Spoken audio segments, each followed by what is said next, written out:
Let's get ready, say, go. This was on, this was on, this was on, this was on. Let's go, this was on, this was on, this was on, this was on.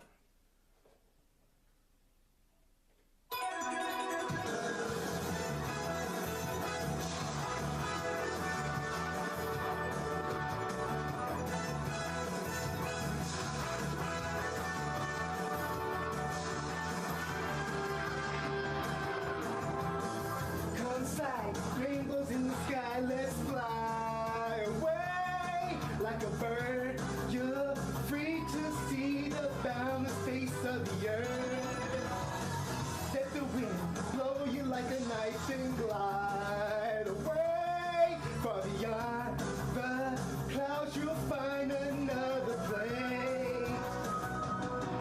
If the road ahead seems so cold and gray, turns today, don't you be afraid, go and fly away. Chala, hey chala, no time to hesitate, go on and search the earth, within it lies a magic surprise. Oh, chala, hey chala, don't be afraid, you got the power to get through the darkest nights. Chala!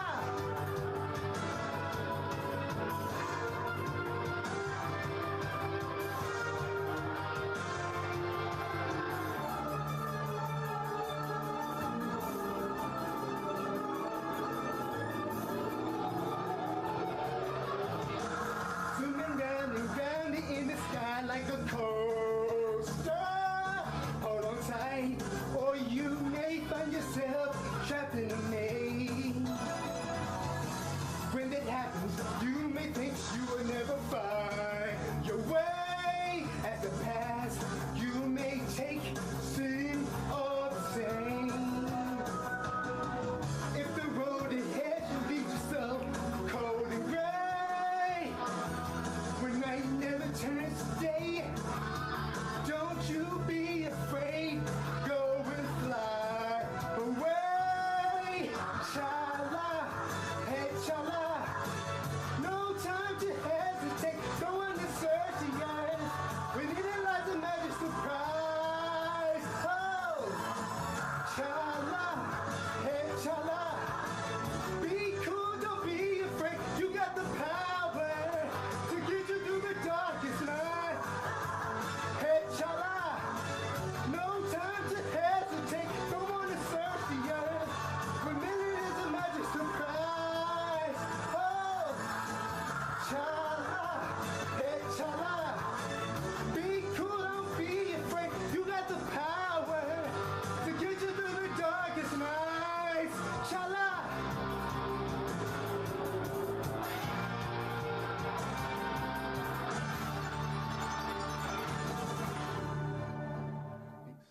That's a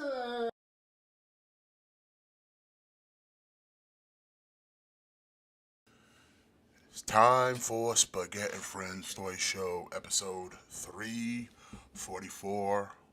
What is going on, people? It's your boy Smith, joined by my North American Thick Boy tag team partner, Mattitude 22. Jimmy Lee's off tonight, so but you just hanging out with the Thick Boys. But we are here, and we got some stuff to talk about. We got some trailers. Yeah, man. Real quick before we kind of get it, have you watched? Did you catch the ending of excuse me, Endor? Yeah. Did you get catched up? Yeah, I got caught up. Okay. I mean, just kind of quick summary, cause like Endor to me, like again, it's a hard show. Not even really a hard show. It's just because it's already you kind of know what the end is for Endor.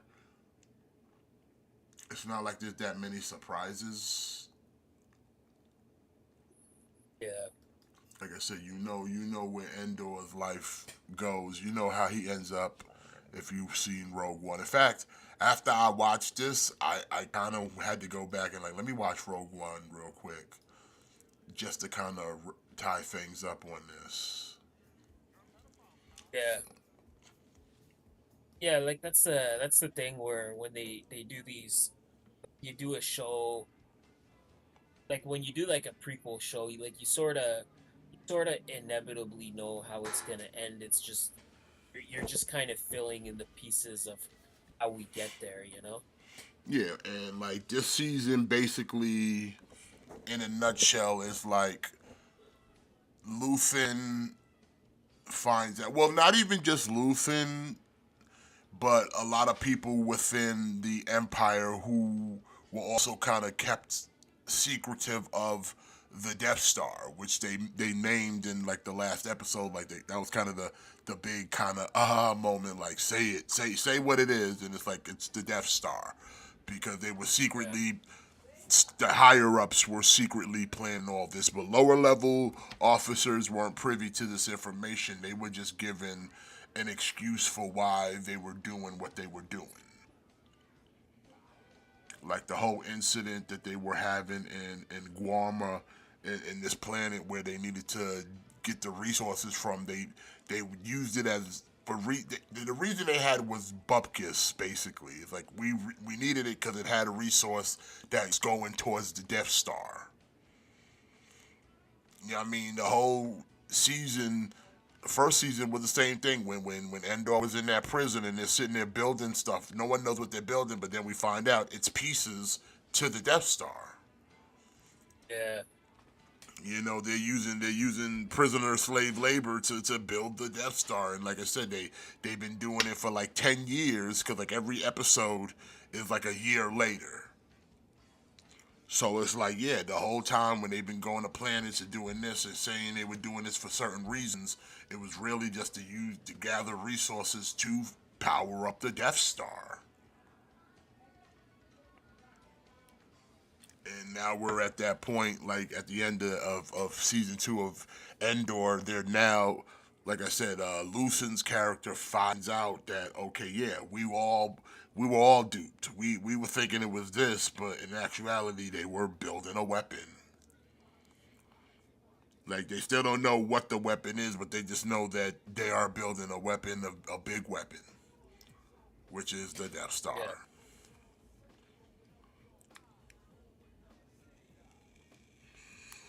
And now we're at the point where the rebels are just finding out. Like they're skeptical because they haven't seen it yet, but they're still, like I said, we're at that point. So like I said, when this season ended, then like I said, you might as well do another time jump a bit and then go to Endor, yeah, basically. because the last thing given to Endor was uh Jenna Urso's pop's name and everything about what the program was. But funny thing about it is because when you do go to actual Rogue One and you meet Endor, his character seems like he doesn't know what's going on. So it almost kind of contradicts now the show itself. Maybe they didn't line it up a little bit, because he part of him seems like he knows, but then certain things he's acting like he's hearing it for the first time too, even though he does know this information, hence from Endor. Yeah, it's kind of funny. Like I wonder if it's just something where they're just like oh well, just Yeah, like like don't forget worry forget about it forget you kind of saw thing. that. Forget you saw that. Because Yeah, like in because the I kind beginning, of he I is kind of very thought the same confused about. thing. He's confused about the weapon, and he's like, "What weapon?" And he knows the name of Ursa, but then he doesn't know about the weapon. When it's like, no, you know about the weapon because you were like the second person to be given this information in Endor. Like you literally helped build it. Yeah, yeah, you was in a prison building that motherfucker. Well, I don't even think he Yeah, still even knew what they were building. I don't think that's something information that was given to him, that he was aware that while he was in that prison that he was building pieces, because nobody in the prison knew what they were building. They were just building. No that's one right. ever Yeah, told him what it was for, so he doesn't know. He unknowingly helped build the Death Star because he was it's stuck in just funny. prison. Like it's just funny. Like it's just kind of ironic, you know. Yeah.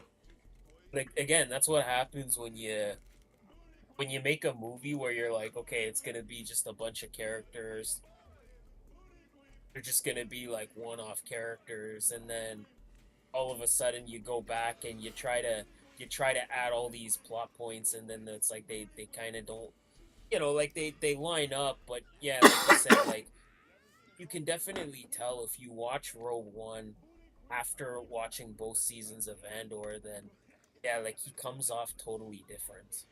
Yeah, like he comes off like he doesn't know this information already. When if we're going off of Endor, you were one of the like literal forefathers of the rebellion.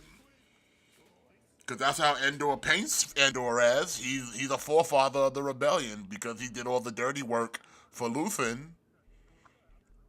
He's like a forefather. He's one of the first to be recruited. But then you get to, like I said, you get to Rogue One. He's a part of it, but like I said, his role seems lesser. Like he doesn't have information. Like he's just Yeah, another soldier. You know what I mean? Like I guess they didn't think that far ahead of like, oh, we're gonna turn this guy into his own film. Like I said, Rogue One was what it is. It was a one-off, but Disney got greedy and decided they wanted to do more. But it's like, hey man, at least remember your continuity because, like I said, Endor. Even like I said, even with Endor, and I like what they did with the show is every episode was a literal time jump. It's always a year later. It's always a year yeah, later. So like it's like progression has happened. So that's why when you get to like the final episode, we're at that final stage of we've done all the stuff we need to do because we're at that stage where the Empire is now on Jeddah. And if you go to back to Rogue One, the Empire is still on Jeddah because they're taking kyber crystals for the Death Star.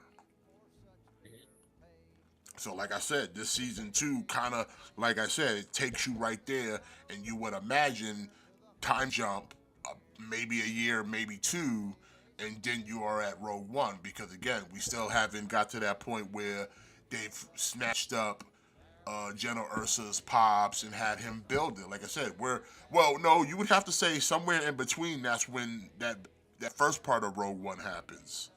Cause Saul Guerrera's still bald, and like I said, she's young. So like somewhere in between around them time jumps of Endor, they had to come pick his ass up to go help to have him go build that Death Star.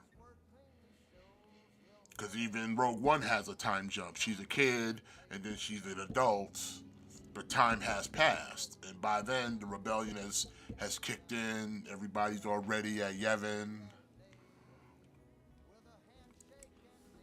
But it's just like, yeah, like I said, it's a good show. But like I said, I went back to watch it, Rogue One afterwards, and I was just like, and it's like, especially since Cassius is one of the first people we meet, and it's like his attitude is not of a person who has knowledge of the weapon. Because when someone else told him about a big weapon, he sounded like that was the first time he was hearing about that. Or if you want to play that devil's advocate, you could interpret it as him trying to get more information about the weapon. Because again, he's not exactly sure what it's supposed to be. So if someone else comes about saying they know about it, maybe because, like I said, he mentioned Ursa and he perked up like he knew the name. Like he knew the name already. yeah, So like at least that kind of continuity was still there. It was just his attitude towards the weapon seemed like he didn't know. But again, you can interpret it like of maybe he wanted more information because he only had very little. Yeah, yeah. you could take it both ways. You can take it both It's ways. I guess it's just like, it's one of those things where I guess just can't think about it too much, but it is there. It is there either way. I just find it funny, like most of the characters in the end, like they just all end up in like fucked up. Like Luthen ends up dying, which you kind of figured he had to die because he's nowhere in the later canon of Star Wars. Because he was never meant to be someone that lasted, which is ironic. Not even ironic, but it's kind of sad when you think about it. Like the people who all start like you, if you know Star Wars and you know the whole history, and you look at Endor, and it's like all these people that did go through this to get the rebellion started are dead now. They were dead way before New Hope. You know what I'm saying? Like they were just dead. Like I guess though, their sacrifices is just like kind of in the dust in the wind at that point, because it's like we've moved past it. Like we're in full fucking swing.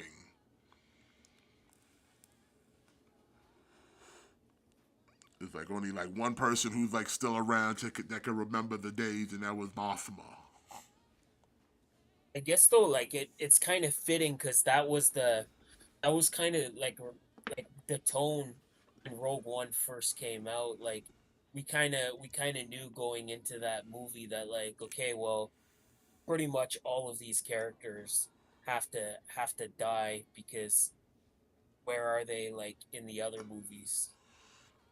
Like Like when you they're not even spoken of. Like they're not known. Like I said, or like their tale went untold.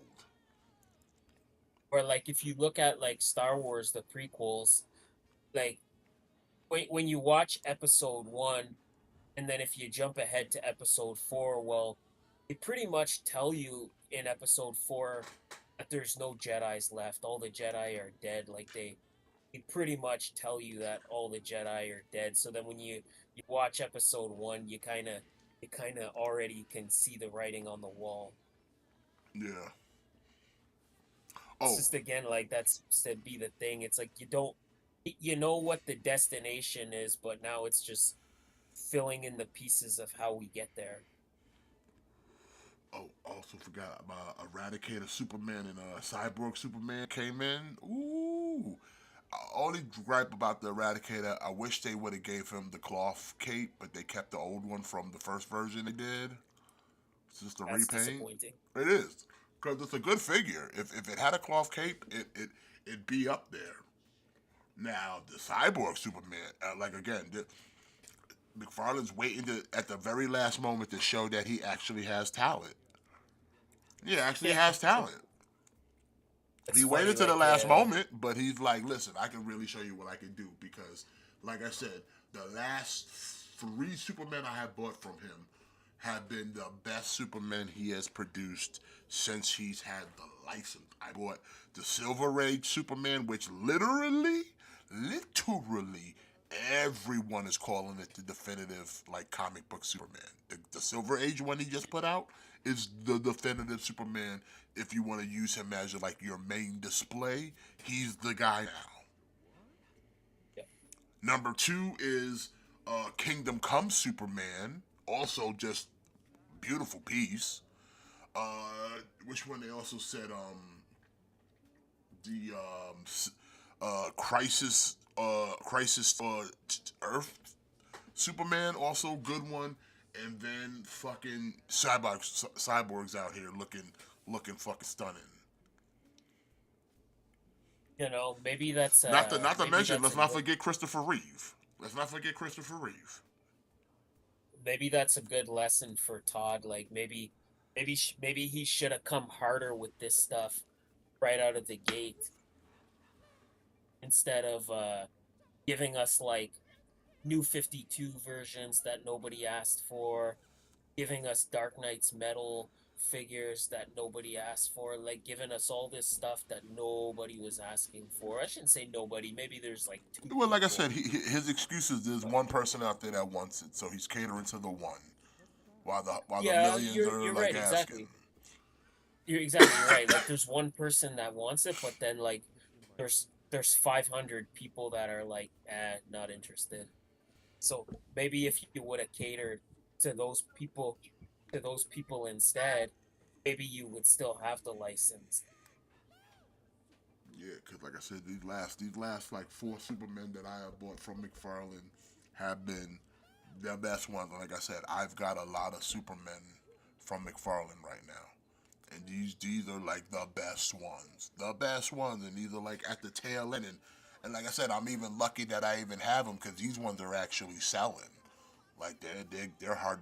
Like I had to search my ass off to find the classic Bizarro he got out, but I managed to get a hand on them. Ah, that's nice. That one's nice too. Yeah, so I was like, damn, because Like, I was like I gonna buy said, the other one he came out with, but the other one looks the two piece that came with the Bat Zorro. I was gonna get that one, but I'm like, that Bizarro's so like goofy looking, but this one is kind of like again, it's a classic, just Silver Age Bizarro, which I guess I'm that demographic. I'm a Silver Age reader. You know what I'm saying? I grew up with like I my said, man. Superman looking like this. I grew up with my Bizarro looking like that. That's why everybody's on the Silver Age Superman dick right now because it's just that good, and it's for most people of my age range, my demo. That's our Superman. That's our Superman. Like he kept giving us all these other Supermen, and they're like, it's close, it's almost there, but no one can sit there and definitively go like that's the one until Silver Age just dropped, and they're like, yeah, that's my guy, that's the one. This motherfucker's dropped at least over 20 plus different Supermen, and like I said, some have come close, some are damn near tasty, but this one right here, delicious. Delicious. And then, like I said, wait until we get to the end of our run. We wait till we on the deathbed right now. This is our big push to get to heaven right here.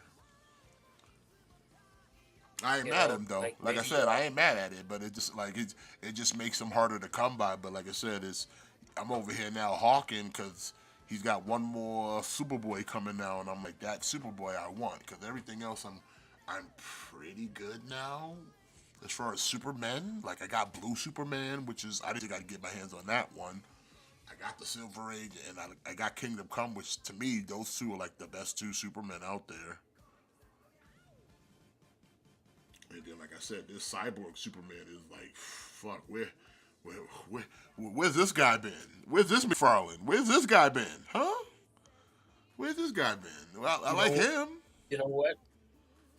Like I said, maybe this will be a good lesson for him because, yeah, like you know what? Maybe if he would have come, maybe if he would have come out of the gate with this, if he would have come out of the gate with this stuff, maybe he would still have the license. Like, what's the first thing like people were asking for?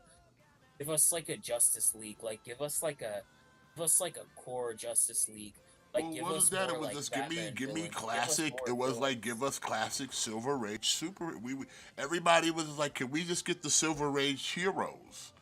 Make the Silver Age. That's because like I said, you gotta remember the market is not kids. The market is dudes of my demo. So my demo comes from an era of we grew up on the Silver Age stuff. Like he tried to do that with bringing out those Super Friend figures, cause yo, I grew up on those, but nobody wants those. We wanted what you got with these 22 points. Remember, most of us want better than what we had. Okay, we all grew up with those little shitty toys where you squeeze the legs and their arms move. We don't want that. We don't want that. Some people do, but some people want better than what they had. And now that we have the technology to do so, and you sitting there giving us all the scale and the paint, we're like, hey man, we see how you treat Spawn. We want Superman like that. We want the Justice League like that. And instead, you just went there and sucked Batman's dick for what? Better part of 5 years. Pretty much.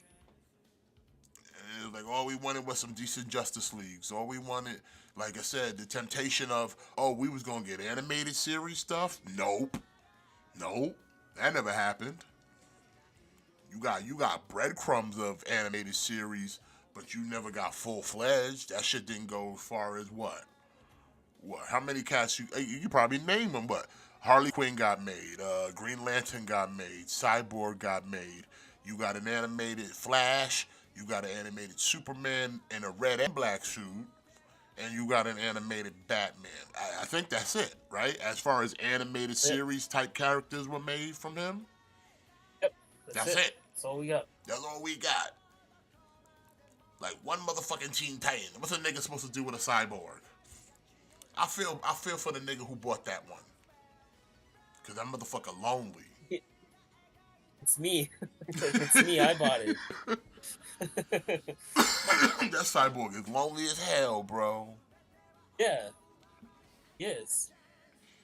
And like I said, the promise, it was like a promise of, oh man, the potential. And then like you just started getting hit with all the movie stuff, and it was it. And it was like Batman, and we like, oh cool, this is a cool Batman. And at first you think it's cool because it's the first time, and then, oh, another Batman. Okay, what's this? Oh, another Batman.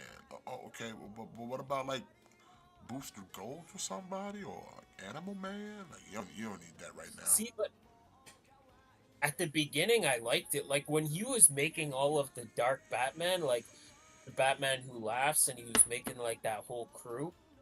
Like I was on board. I was into it. And once he finished that crew, it's like he never stopped. Like it's like he never stopped. Like he never moved away from that, and to the point where it was like to the point where it's like people are like, all right, like enough's enough. Like he did all those like endless winter figures. Like the fuck? Who the fuck is like, yeah, endless winter? Give me endless winter figures. Like, come on, man. Like nobody cares about that. Like, Yeah, then he started like all that like the like New 52, like the looks of New 52 was so trash, and no one cared. yeah, like he gives us a cyborg Superman, and the first cyborg Superman we get is the New 52 cyborg Superman. Yeah, that's what that the Eradicator was the same way with the New 52 Eradicator. That's why it was all blackface. Even Superboy itself is New 52 because technically the first one was Connor Kent. That's why he had the 5 o'clock shadow and shit, and no one liked it. That's why I had to custom. I had to fucking kit bash him and order ahead from Mexico just for him to look like traditional reign of Superman. And now they're making one, but even that one's not gonna be perfect because apparently he ain't got no jacket. But I'll still get it anyway. But hey, I got my custom kit bash and he fits in nice a little bit. You know what I'm saying? I cut the spikes off the jacket. You know what I'm saying? New head sculpts. Looks a little bit younger now. Looks like an actual Superboy. He doesn't have a 5 o'clock shadow and a bad haircut. Shout out to my man who made that. I forget your name, but you know, big ups to you. You hooked me up, and we hit me up with a free Aquaman head sculpt too. That was nice. Didn't have to do that. But the Eradicator looks nice. I think like he made the mullet Superman was pretty good, but body was a little too buff. But you got a crypto out of the deal. It was okay. I still kind of miss out. I wish I could have got it that Captain Carrot. I missed out on that, man, because he's hard to come by, bro. I think one Yeah. website has it, but it's the Chase one that glows in the dark, and I don't want that one. And it's not even that expensive. It's like $40, but it's just like I don't want the Chase Captain Carrot. I would prefer having just the regular Captain Carrot. But I never saw him in the wild, and he ain't available in many places. And aftermarket's asking a little extra, and I ain't trying to do all that. Yeah, he's see, like again, like he's the perfect example of like something that people actually like and something that people actually want. And it's like don't make any other characters go with Captain Carrot. Like fuck that. Like no more Zoo Crew, just endless winter. I mean, the Starfire is good. Like I said, I've never said he puts out bad figures. He just makes bad moves with certain characters, and it's just like, come on, man, that's not. I understand you had a whole thing with Warner, and you can't do guns for figures, so you had to just kind of had to nerf everybody. But Yeah, I the, don't know. the Like I think the Sergeant Rock not coming with guns. I think it hurt that figure. Like I think people looked at that figure and they're like, I don't want to buy a World War II soldier that comes with just a shovel. Yeah, like Like I think if there's he got to had be come some with exceptions made. Like there's got to be. I'm not saying yeah, everybody, but I'm like, if characters are known to carry weapons, at least give them one. Something like but it's like like that's the like giving a Jonah Hex and you don't give Jonah Hex any guns. Then what's the point? but that's the thing, yeah. Like he put out that Jonah Hex So then and that he means you came can make with tons of exceptions to the guns. rules. So it's like, what? Like how many? Like if you really want to be technical, like how many comic book characters out there in DC that much gun wielders. There's not that many because most of them are superheroes with superpowers, or they throw some kind of projectile of some sort. So the guys with guns are very small. So why are we in this thing of we can't give out guns? Like, it's not like everybody's getting a gun. Like, there's just certain characters that are known to have them, and if they're known to have them, give them one.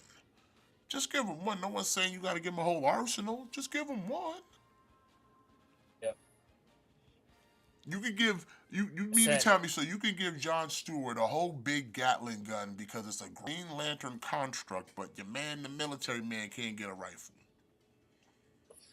Like I said, I think I still think it really hurt that figure. I mean, not giving guns to certain figures hurt a lot because every other Red Hood after the first one that actually got a gun, he got nerfed and never got a gun again. He got crowbars, he got swords, but never got a gun again. Which I'm lucky I got that first version because like I said, if you came in on year one, dudes who were supposed to have guns got guns. Like I said, Thomas Wayne got my gun. He got his guns. Red Hood got his guns. Every nigga that has supposed to have a gun got their guns. But after that first year, everybody got a knife. Everybody got a sword. Everybody got a crowbar for whatever the fuck reason. So all the Red Hoods after him, no guns. Pockets fucking empty as fuck. But you got a crowbar now. So, like, I don't know. But it's like, you would think, like, how many characters have guns? Especially in the world of Batman, how many cats is really wielding guns out here? Batman ain't wielding no guns. Robin ain't wielding no guns. Nightwing ain't wielding no guns. So, why we gotta make a problem with, oh, man, Joker has a gun? Like, okay, you gotta go. Yeah. Just make it look ridiculous, like a gun for a clown. I don't know. Either way. Oh, big ups to everybody in the chat. Ian, Daniel, Trunks. He can only do guns for online retail. So then I mean sell them online then. Fuck it, like you act like the online market ain't where it's at right now. Ain't nobody really out there walking around except for like jabronis like me and Matt, probably walking around Walmarts and shit. But most people buying their shit offline. That's right. Like the only dudes out there in the streets is dudes scalping and shit. Snatching up product for their own so they can go sell it at a convention somewhere. At a markup.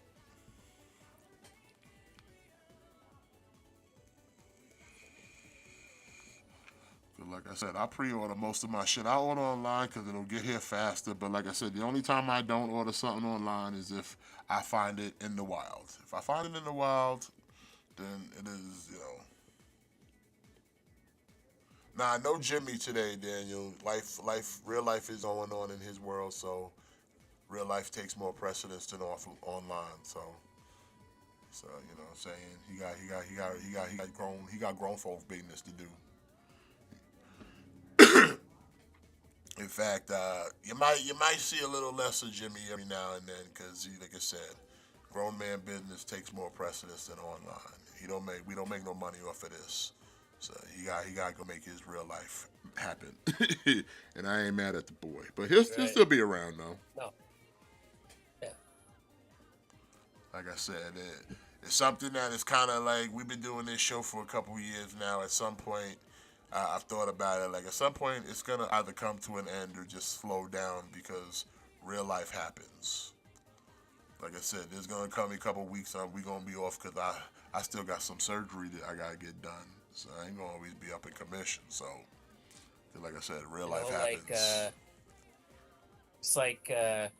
Just like with any delicious plate of spaghetti, you know, sometimes it just gets cold and. That's just how listen, sometimes you're just gonna have to eat a hungry man or some chicken nuggets. Yeah. But it's still nutritious. Right. It's still delicious. Yeah. But like I said, Jimmy's off tonight, but he'll be back on another show, so don't worry about it. You still got your North American thick boys out here in these streets. Holding it down. That's right.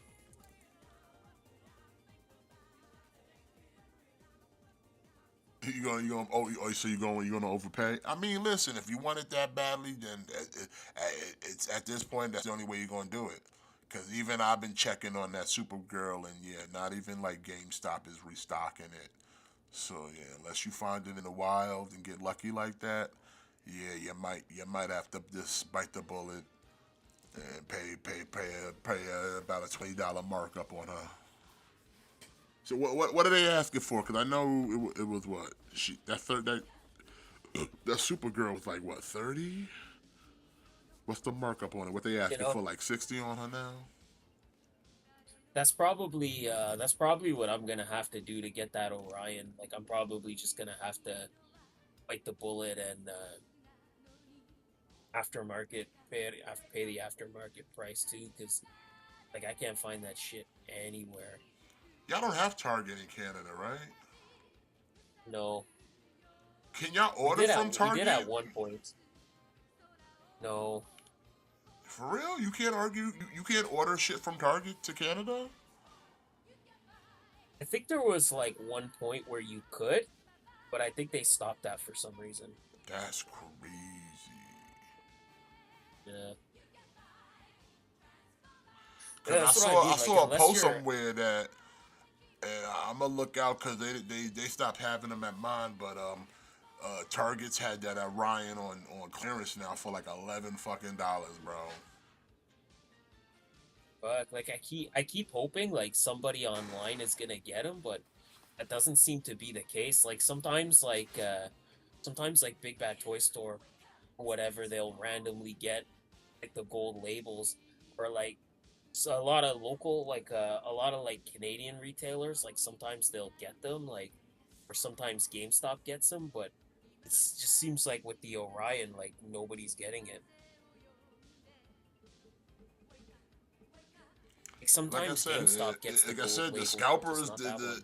we're in such a like society, like the scalpers are working with dudes in the retail stores where it's like they don't even give actual customers a chance in some instances because they'll just sit there and take up their whole stock, or like I said, they know when stuff's gonna be there, so all they gotta do is be there, snatch it up, buy it for themselves, and then fuck off. You know what I mean?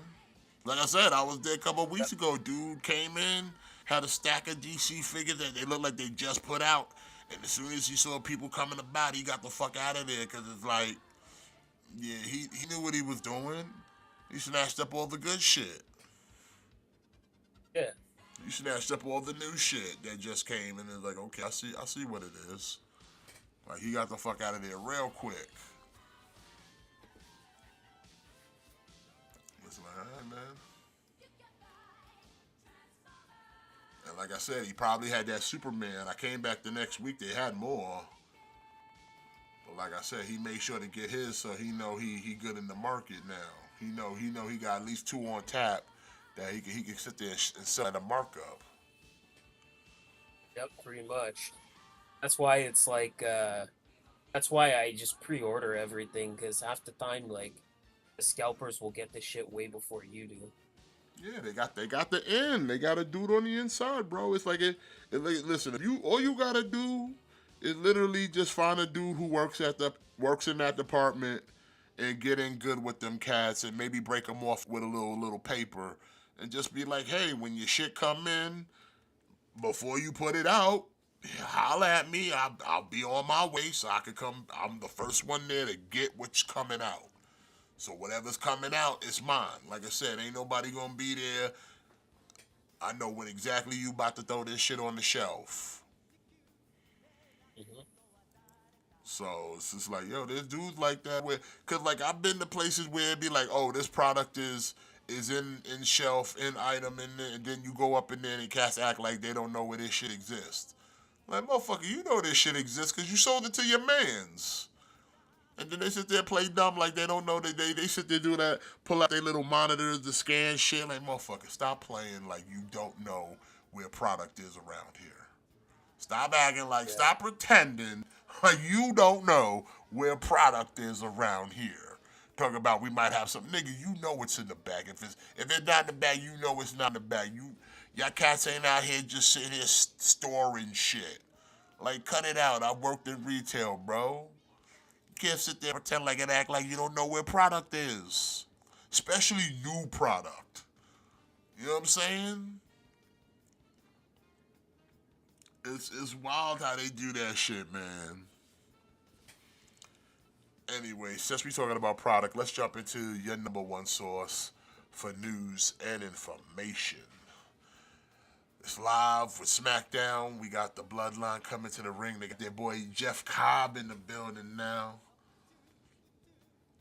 And it's fake news. Check that spaghetti, yo. Alright, so we got some throwbacks trying to make a comeback here. I don't know if you ever heard of these, Matt. These are the RoboForce. It's an old toy that I used to have back in the day when I was a kid, but the gimmick was all of their feet were like suction cups, so you can like stick them to things, and their arms were like bendy straws where they could just kind of extend and move and all kind of crazy shit. But they've given them a bit of an upgrade now. Here's Criming, however you pronounce that.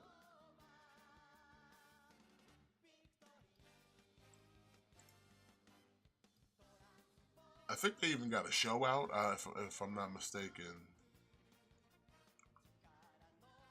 I know Walmart was selling these for a while, but then for some reason they just kind of disappeared off of their shelves. Like they were selling them next to Biker Mice from Mars. But then those just disappeared out of nowhere too. Like they just like vanished. Like where'd the Biker Mice go? Like they didn't move them to another section. They just moved them and got rid of them or something. Like they weren't trying to sell them or whatever. It's kind of weird. Yeah, like they came and went. Yeah.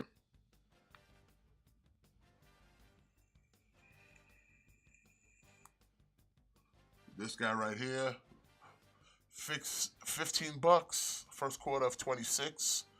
Expect to pay more. No tariffs, baby.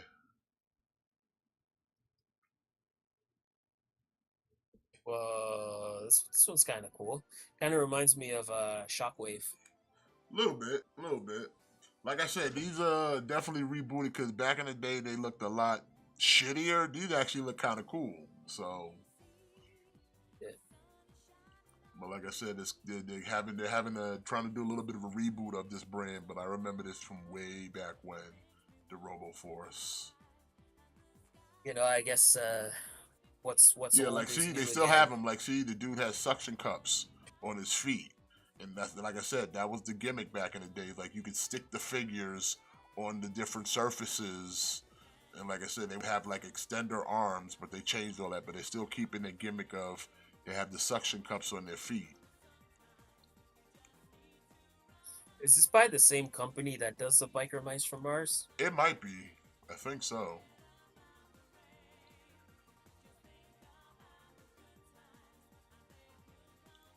So that looks cool. This one's $35. First quarter of 26. Expect to pay more.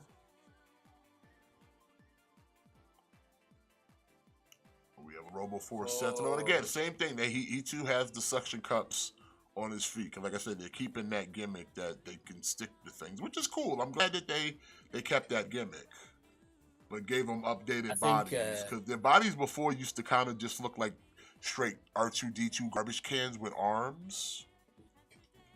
Hold on, I need to find an old RoboForce photo for you, Matt. Because like the old RoboForces. What's going on, Mr. V? Hey, Mr. V, what's going on, bro? I'm trying to find the old RoboForce because, like I said, they had a weird. Yaramin, son, Yaramin.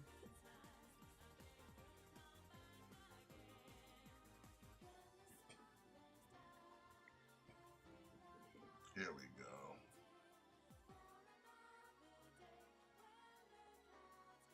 Yeah, because I remember having this toy as a kid, bro. Here it is. You see it right here? You see it, right? Yeah. Like this is the old Robo Forces. Okay.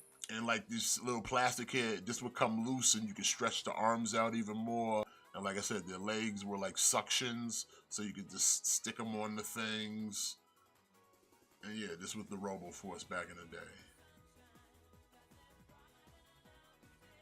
Like I said, they had their place in the world amongst the Transformers and the GoBots, but that's not Robo Force. But like I said, I like the updated version. Like I said, they got better bodies now. I like this. I think this one's the best one so far. What, the Sentinel one? Yeah. I don't know. The first one was pretty good too. I like the first one. It was pretty decent. Also, $35. First quarter, 26. Expect to pay more with them tariffs. I think this one might be the best one right here because this looks like some Futurama shit right here. Oh yeah. The Hundred. Okay, yeah. I think The 100. it kind of looks like a Warhammer guy. A little bit.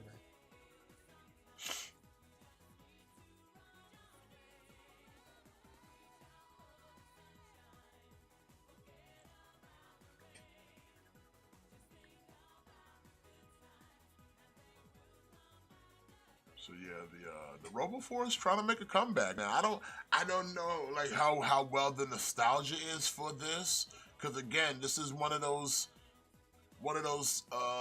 entries of robots in the 80s that came about, but it was hard to compete when Transformers kind of jumped on the scene. Cause like I said, you had GoBots, you had the RoboForce, but then like Transformers came in and just kind of took it over. So like it's like the nostalgia for this, I don't know if it's there like that. Like I said, I remember these, but I remember them for just kind of being goofy toys. But there were better toys called Transformers out there. Yeah. So it's like I don't know how well this is gonna do. Like I said, I hope it. I'm pretty sure there's someone out there that was probably into this, but like I said, I don't know if the market's that big though. I really don't think it's that big. Just my personal opinion.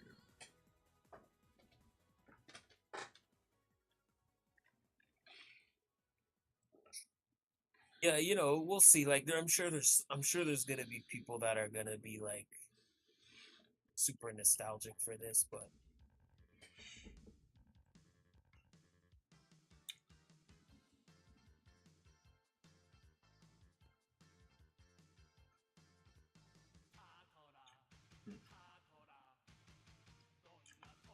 Well, $35. First quarter of 26.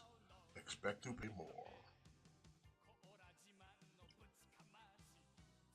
whoa! All right, here we go. We got Baki, not Baki. This is Yujiro Hanma, but it's from Baki, obviously. That's cool. Like, I don't know. We've kind of had a couple different Bakis by now. We've had a couple different Yujiros by now. Well, I think this is part of the smaller version with less money because we've seen this before, but it was a bigger scale and cost more money. So this dude's a little cheaper. This is their like kind of to compete with Like Jada. the Storm Arena or whatever it's called. Yeah. Which again, like I said, it's just another trying to compete with Jada because Jada's out there killing it right now. Yeah.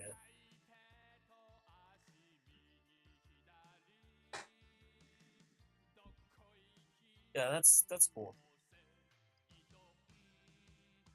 I mean, if I was into this stuff, I would go in on it just off the price because it's looks pretty good.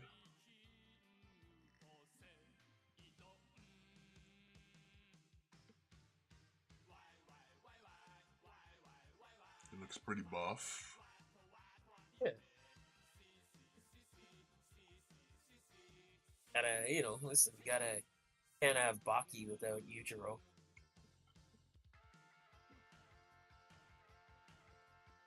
Like I said, it's $35, which is okay. Like for your 6-inch, that's kind of the going rate nowadays. kind of now the new minimum almost $34.99. Fuck, I remember when 35 was like deluxe price, and now it's like that's like for like a standard like 6-inch figure, like it's like $35 is like the price. Like deluxe figures now are like 50. Like I remember when a leader class was like $50. Now like a leader class is almost like $100. Yeah, that's crazy. Back in my day. Back in my day, like 5 years ago. Yeah. All right, here we go. From NECA, we getting another Phantom of the Opera. This is the Mask of the Red Death disguise, if you will. I mean, it looks Oh, cool, but I'm it's not a pretty good. Phantom of the Opera fan like that, so really doesn't do anything for me, but it looks good. Dude.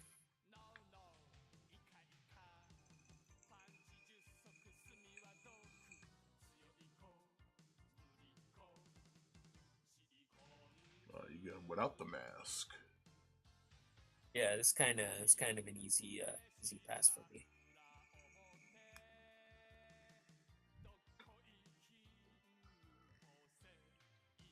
They should have led with this instead of that mask. That mask wasn't that terrifying. But the face here is more terrifying.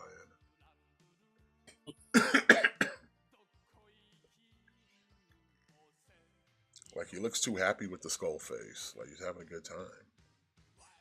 Yeah. Like he's happy to be ugly.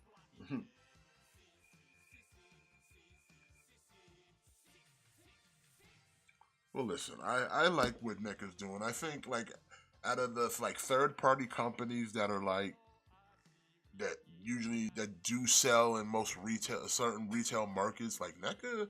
I like the stuff NECA's been doing, man. I like their stuff. Like I know people have had beefs with some of their QCE in earlier years, but I think they've rectified a lot of those. Yeah. At least like I've had no complaints in the products that I've bought with the NECA brand. Like the Defenders of the Earth were good. I mean the turtle stuff. Like come on, man, I got them all. Even the two Youches I bought recently, the City Hunter and the Jungle Hunter. Like I like those. Those are good. RoboCop is nice. So like I'm definitely I would say a NECA supporter because I like the stuff they put out. Yeah, they make good stuff. I mean, and I'm not even like mad about the price because it's like, hey, I know I'm getting a quality product with my purchase, so it's like I'm not. I don't feel like I'm being cheated out of something. Like I said, like sometimes like McFarlane will give you something and just give you bare bones, and like I'm like, damn, I still kind of feel cheated because I got nothing. Not even two fucking fists. Yeah.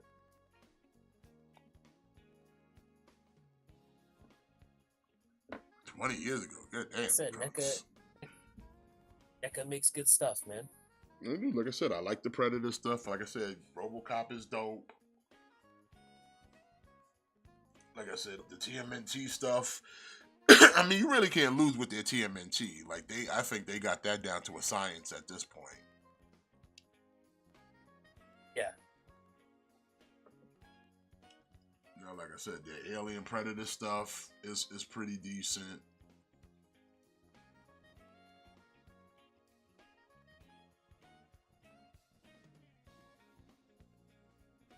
And like I said, I see a lot of their horror movie stuffs at Targets. And like I said, I look at them and yeah, they look good. I don't buy them or nothing because I'm not into horror like that. So it's not, I mean, it's not my genre, but I can admire it and go, you know what, they do good work. Because I've seen the Saw figure, I've seen the Jason. I think they got what at my Target they had a couple of the movie monsters there as well. So I was like, yeah, they look great. And just not something I would buy. Hell, like I said, them Golden Girls they did not that long ago were fucking on point. Just not my speed, but to a lot of them, they sold well. They sold well. Going for hefty prices in the aftermarket, especially after Betty White passed. Yeah, unfortunately. But you know, like at least for the okay, like the difference with NECA is like okay, yeah, the Golden Girls were super niche, but at least they knew when to quit. You know what I mean? Like they're not like let's make every single character that was ever in that show. Like they gave you the Golden Girls and then they left it at that. Like that's the difference with NECA and McFarlane. Like I mean, McFarlane, you he kind of doesn't say know the when same to. about the Gargoyles line, because like I said, they stopped, but they gave you everybody from at least the main characters of season one, and it's like okay, cool. Yeah. If that's what you're gonna be done with, then be done with. And like again, those are great figures. Those Gargoyle figures from NECA are awesome. 10 out of 10. I am so happy. Listen, I put my money where my mouth was, and I bought in. I bought almost every Gargoyle. The only figures I don't have is what the Goliath from the video game version. I haven't gotten my hands on a Brooklyn with the trench coat yet.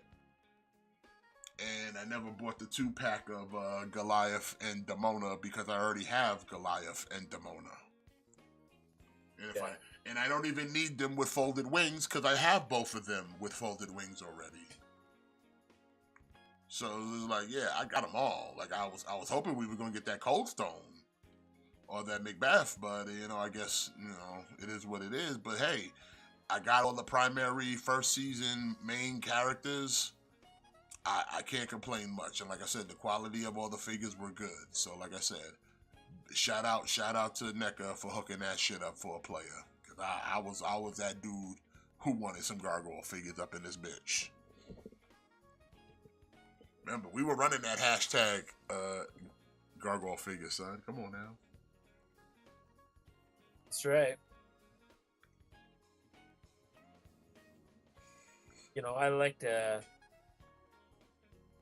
I like to think we made them exist. You know what? I'll take that. Listen, I'm gonna just say it like this. I kept true to my word. I said if they were gonna make them, I was gonna buy them, and I bought everyone that was available to me. And I have, like I said, I've got the whole clan. I got Steel Clan members. I got my David Xanatos. I got my Aliza Maza. I'm good bread, boy. You got good bread. Like I said, if they'd have made more, I'd have bought more. But they like I said, I guess they didn't see. I guess maybe the money wasn't doing it for them for Gargoyles. So I guess they didn't see no reason. But I appreciate them at least committing to season 1 characters. They got everybody that you needed out of the way. So like I said, if this is where it ends, you're in a good place. Your display is in a good place. Yeah. Like literally, your display is in a good place. So I was like, I'm not even mad at NECA for not making more. Because like I said, I got all the ones I needed. Would I like to see more? Hell yeah. But if this is where it is, then this is where it is. Daniel, yes, did see they were doing the Nightcrawler from '97, which it looks good. It looks good. I don't think it's up for pre-order yet, but it does look good though.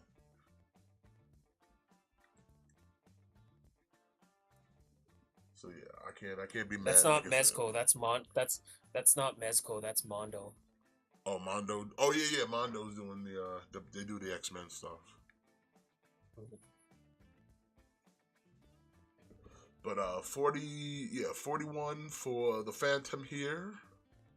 September of 25. Expect to pay more. All right. Speaking of NECA. All right. Yeah, there we go. We got the Elite Assassin. This guy's pretty cool. I don't know if I'm going in on it, but Now, just a quick thing. NECA did also release a lot of black and white figures as well, but I didn't add them to this because, like, I don't think anybody really cares about the black and whites. Do you? Yeah, I think so. But this does look good, yes. Like if you're into the Mirage TMNT, they're really okay. This is kind of the only option they really had right now because they've already done the cartoon version. The cartoon version is done. They can't do no more. They've released literally every character that they could possibly release from from the '80s cartoon. Now they're giving you a lot of the Archie's characters because they can pull from that, and the only other source they can pull from is either IDW, which they kind of done, and now they're just giving you old school Mirage, which is like I said is awesome if you're into the Mirage stuff because it's totally different from the cartoon stuff. It's a lot more darker.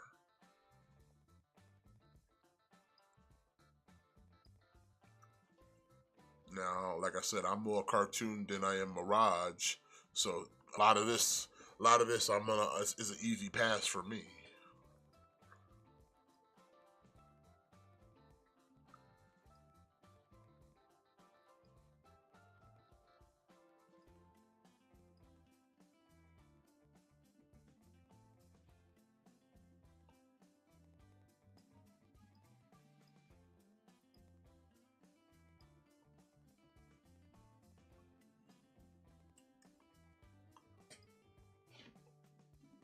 41, June of 25.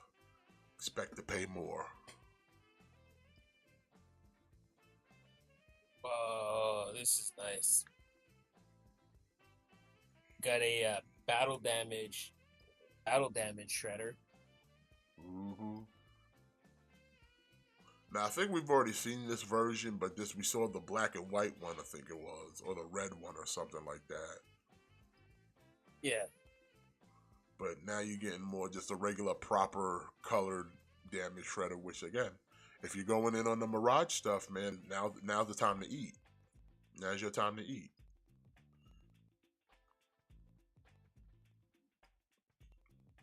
Cause like I said, all the cartoon turtle fans, we ate good already. We ate good, real good. Hmm.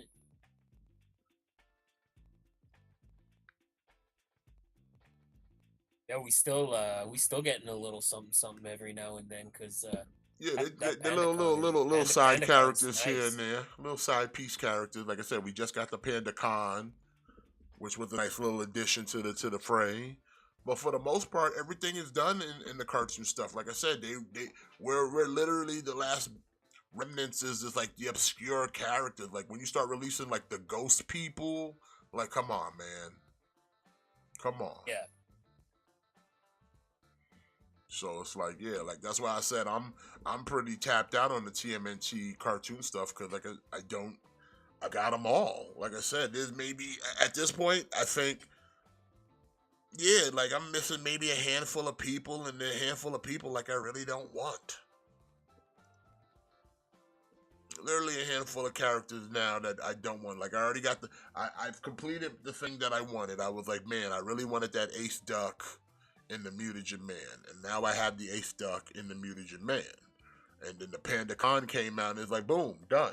I am done. Officially retired from TMNT cartoon NECA figures. I am officially retired. The only thing they could possibly give me that I don't have that I do want is some Mousers. That is the only fucking thing I actually factually need for NECA and TMNT cartoon line is a group of Mousers. That's all I need right now. Everything else, I'm done. I can't. I get any more done. I'll be fucking burnt. I'll be dried out and straight jerky if I be any dunner with TMNT. And I'm happy to be done. So don't think of it as sour grapes or nothing. I am happy to be done. Like it is a full collection. It is respectable, and it is like listen, it's gonna hit you all in the feels because you're gonna see all those characters you grew up with, and you're like, hey, I know that one, I know that one, and you'll be just good in the hood. Oh, Chelsea trying to go to Money in the Bank? Nope.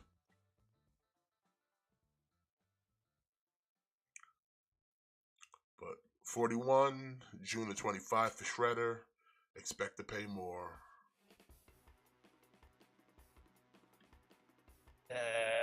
Uh, Trunks, I think you were just saying you just bought this April. This is a comic So version maybe 2 April. I can't remember what happened. What was the difference between her and version 1? I don't know.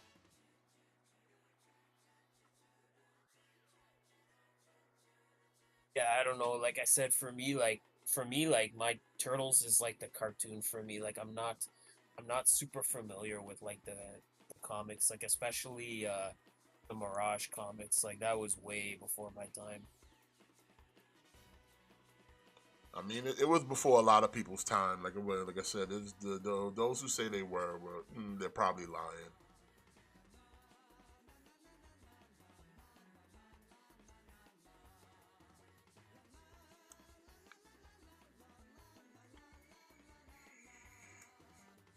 Oh, that was the FDCC. Okay.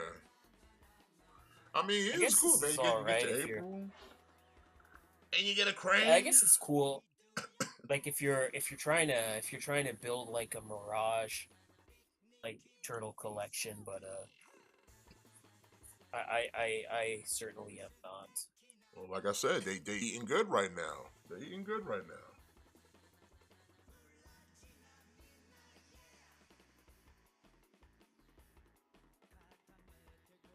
Well, like I said, they don't. Like I said, I remember the comics, but I wasn't reading TMNT like that.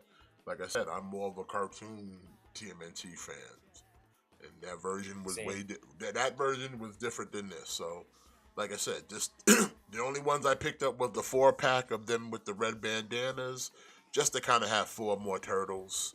But as far as all the side characters, don't need them. Don't need a Black April. Don't need none of that.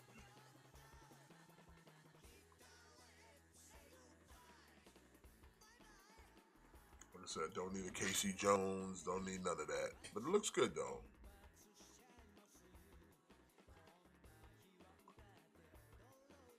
41, June of 25. Expect to pay more. Whoa! All right. Speaking of stuff I'm not familiar with, we got some King of Fighters stuff. Uh, I've said it before. Like I was never like a big like King of Fighters guy. Like I never like my go to fighting games for me. It's always like Street Fighter, Mortal Kombat, and Tekken. Uh, those were my go tos. Like I played like a little bit of Soul Calibur here and there, like a little bit of like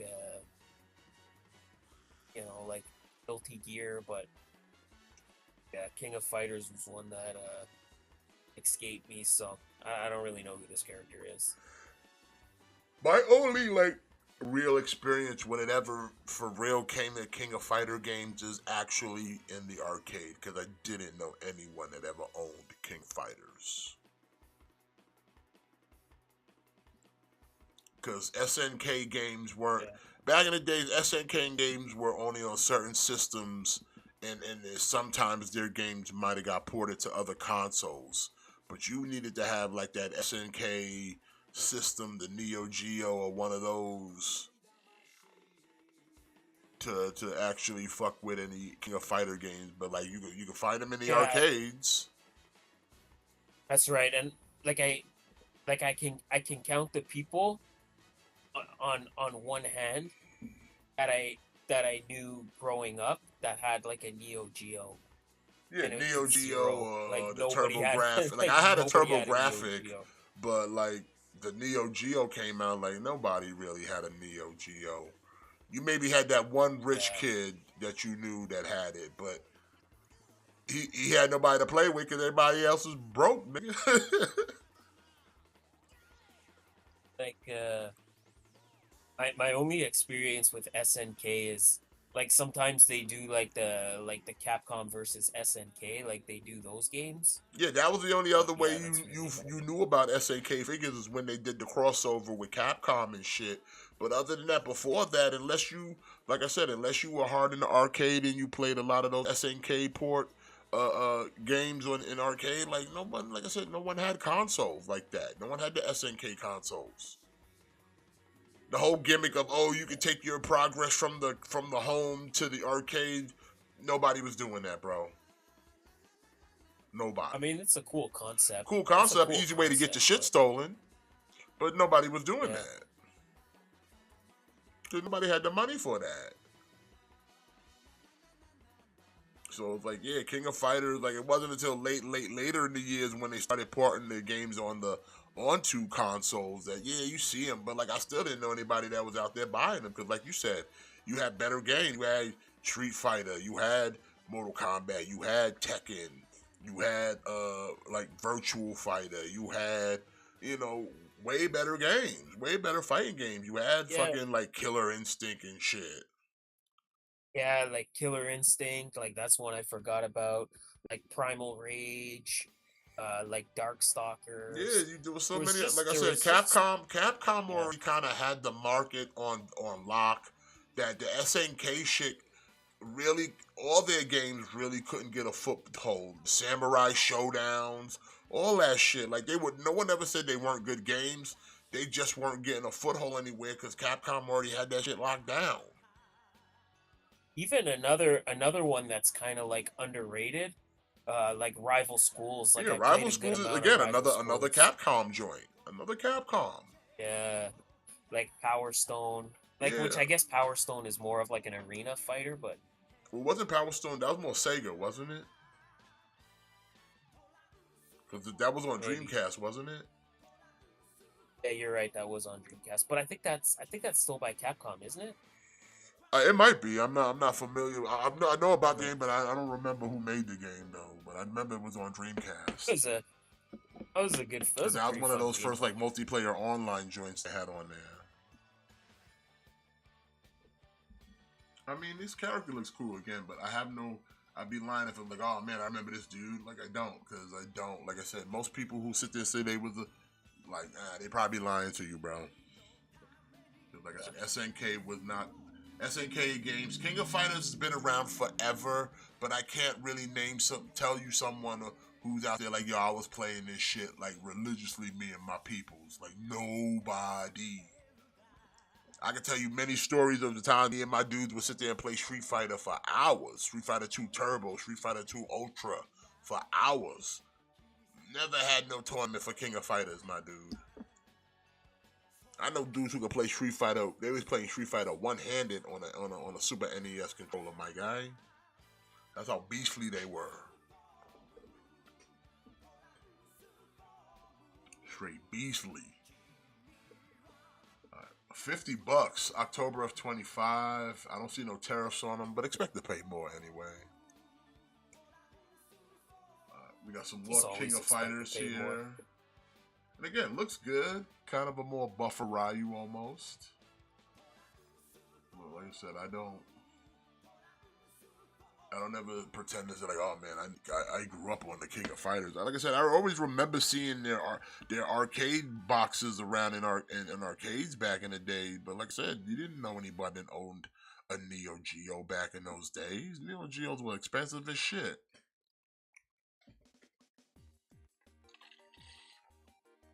Ain't nobody in Like I Far Rockaway, definitely Queens like was balling like that. yeah, like I definitely recognize this dude, but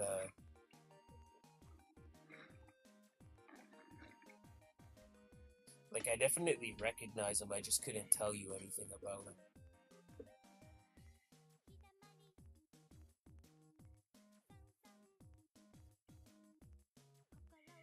And I mean, it's from Joy Toys, so they give you a lot for your money. But again, like I said, I'm not a King of Fighters fan that I need these characters on my shelf right now.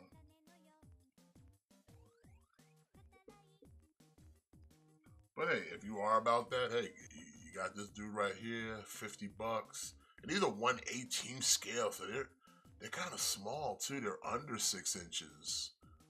Joy Toy. That's one Yeah. thing about Joy Toy. They be killing me with their scale and the prices on the.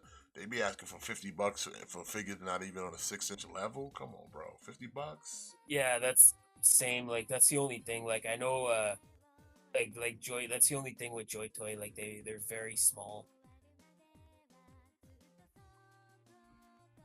Like I'm gonna need you to knock off like $20.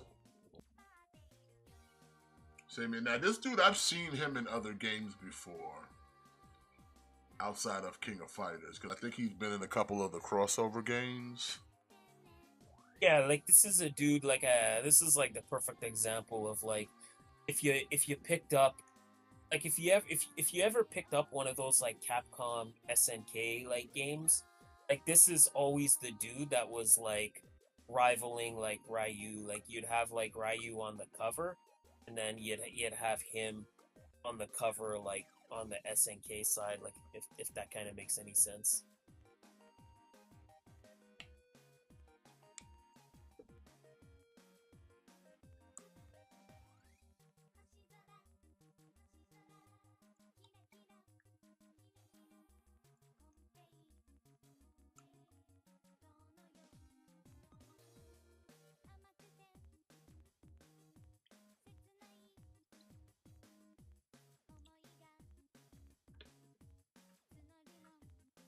Yeah, he's doing his typical Ryu like moves.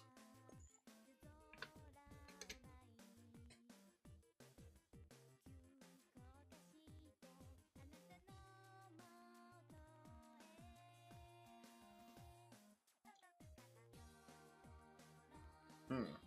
Oh, you know what, Daniel? I actually I didn't know that, but that's pretty dope. I might end up picking that up because I like those. I always like those Capcom like crossover games. I mean, Capcom versus Marvel is a classic. Come on. See, that's the thing. I feel like Capcom versus SNK often gets overlooked because MVC, especially MVC 2. But I do remember playing those games. Like I do remember liking them.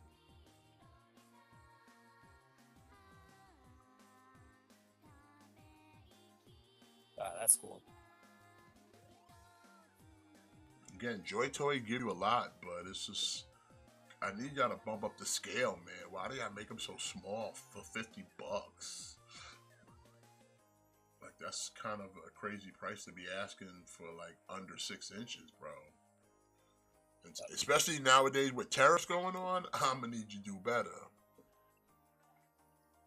Yeah, that's the only thing is like the $50 is like you're getting a lot of accessories and stuff, but I can't pay $50 for like a 3-4 inch figure, you know? I can't do it personally. Yeah, I needed to at least scale with the rest of my collection going on out here in these streets. That's right. But again, $50, October of 25. Expect to pay more. Whoa. All right, we got from speaking of McFarlane, we got the Dark Ages Spawn. I don't know. I guess this is just another variation of Spawn. I guess. Listen, he's got a bunch of Jonah Hex horses laying around. We gotta do something with them. Yeah, that's right. I mean, it's Spawn. He's never gonna half-ass it when it comes to Spawn. He's never gonna half-ass it when it comes to Spawn. That's his baby. And like I said, it looks good. I mean, I'm not into Spawn stuff like that, but it looks good.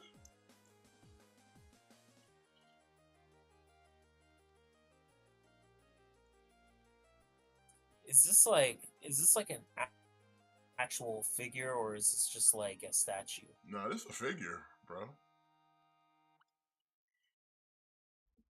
Like it's articulated? Yeah, the horse is, like I said, it's a Jonah Hex horse. just recolored up and shit. It's the same. It's just, yeah, all of it's articulated. The horse is articulated. The figure's articulated.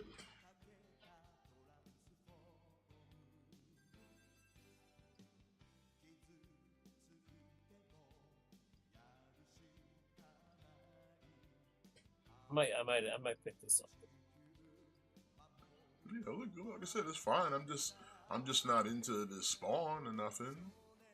Although I wouldn't mind having that horse for my gunslinger Spawn. I know they put one out with a horse a while back ago. It's cause I have all his other Spawn stuff. Like I bought all the Spawn figures he did, so I might so I might pick this guy up too. I don't know yet.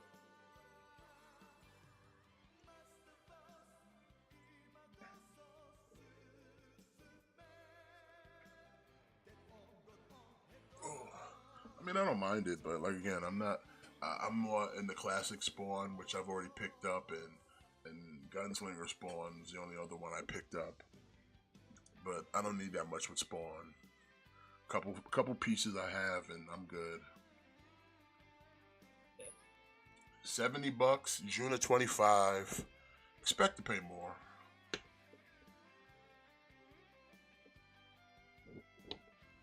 Whoa, here we go. From Mayfex, we got from the Dark Knight Returns, we got Superman. That's pretty nice.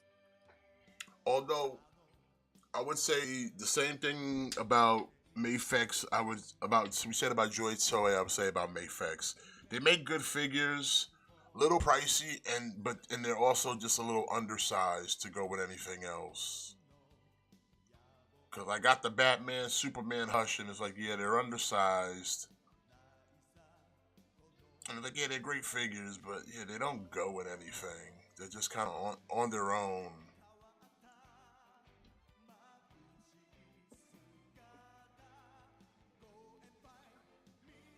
Also, my Superman wasn't the best Superman from Mayfex, and I waited a long time to get that Superman, and that shit had QC issues. Yeah, Mayfex can be like that from time to time. Like I said, it's a decent Hush Superman, but like I said, compared to that Silver Age Dan McFarlane, the Silver Age McFarlane, in my opinion, is better.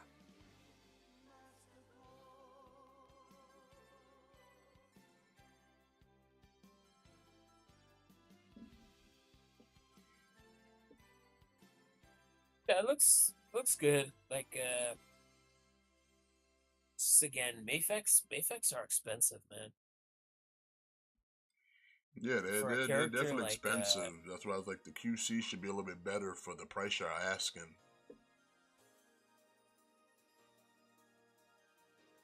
I just think that a lot of different people have made Dark Knight Returns Superman. Like unless you're really about it, yeah, the Mayfex is expensive. Like I'm very like choosy when it comes to Mayfex. Well, like I said, the only thing I picked up from them ever is the Hush Batman and Superman, and that was about it. But even after I finally got those two, because like I said, I waited forever for them to ship, and that was back when shit was being hard to ship back in those days. So like this shit took forever. But then like once I got them, I'm like, yeah, they're good. But then like I said, motherfuckers had QC issues. Well, at least the Superman did. Batman was fine. With the Superman, not so much. But then, like I said, also just the scale of them, they don't go with anything. So it's like I said, they're on their own. Unless you're the type to just only collect Mayfex. But then it's like, yeah, those are $100 each. So those figures were.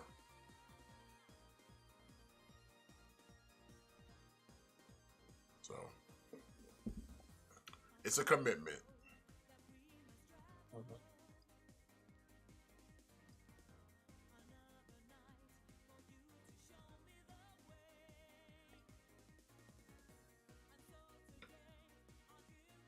But This one's a little bit cheaper though. Superman, $94. June of 25, but expect to pay more. So you might as well call him a hundo. All right, from Ninja Gaiden 3, we have this girl. We have this girl. Kazumi? Yeah, yeah. She looks all right, I guess. I mean, if you're into female ninjas, hell yeah. Again, I hate to be that guy. Like the only Ninja Gaiden I ever played was like on NES. Like I never played any of the new ones. I played the ones later on, but they garnished the reputation of just being ridiculously hard. I guess like that's my way of saying like I know nothing about this character. It's like I never really played those later ones. Like like I said, my only experience with Ninja Gaiden is like on the NES.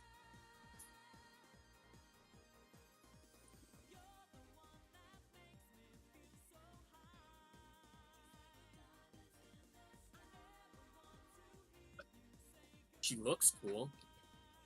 Yeah.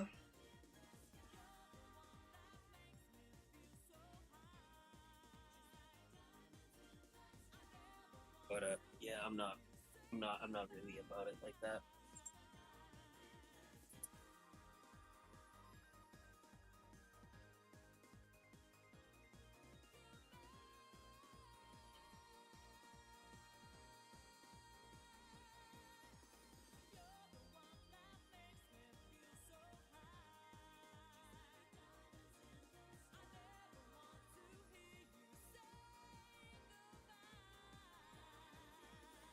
Like I don't want to sidebar like too much, but it's just kind of crazy to see how on fire the tag team division is on SmackDown, and then when you look at how on Raw like the tag team division is like dead in the water, and like look how fire it is on SmackDown.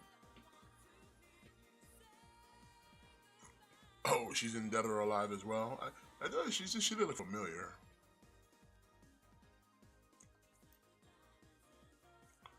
$95, March of 26. Expect to pay more.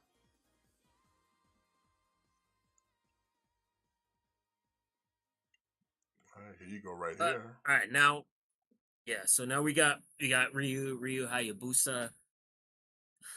This one I'm passing on, but only because I'm probably gonna get the part 2 version. Just because I like the accessories a little better. But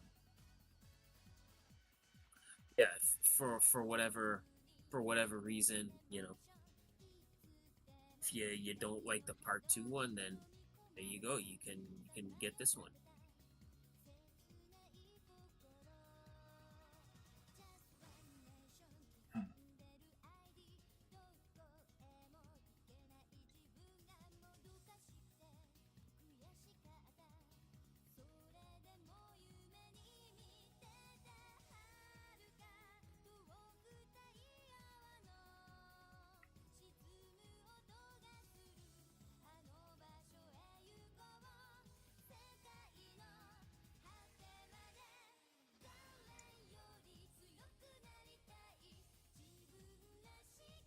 Our crew get a segment tonight on SmackDown. That's funny.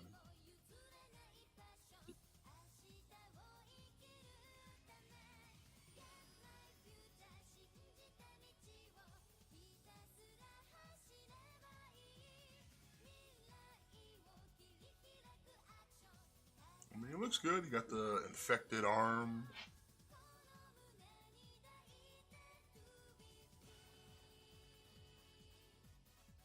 Yeah, I just thought like I remember playing the old NES Ninja Gaiden, but then like the later versions, it just got ridiculously hard for some fucking reason. Yeah, like they saw they saw the difficulty of the first one and they're like, oh, you know what?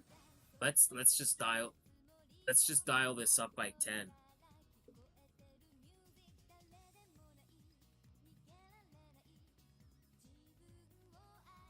And I'm like, I'm not that kind of a sadist when it comes to my video games. I just want to kind of hack and slash and move on to the next level. I'm not trying to sit here and be out here playing the timing game because I got to time out this dude's moveset so I don't get beat the fuck up by his nunchucks and shit. Like, I used to hate that dude with the nunchucks. I'm like, fuck out of here with your nunchucks. 105, March the 26th. Expect to pay more.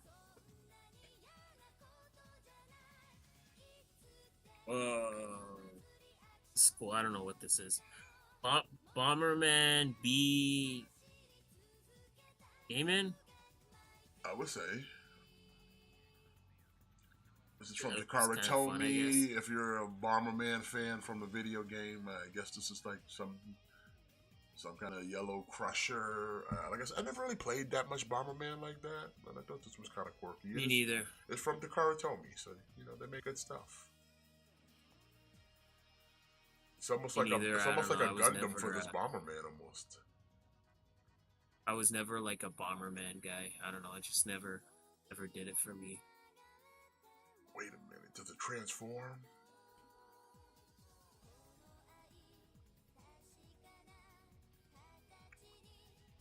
Whoa, it's a combiner! Oh. With other Bombermen. Leave it to Takara. They want to make something combined.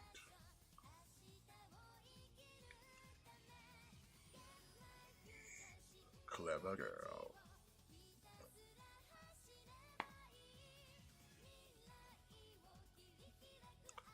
$120, November of 25 for the Bomberman.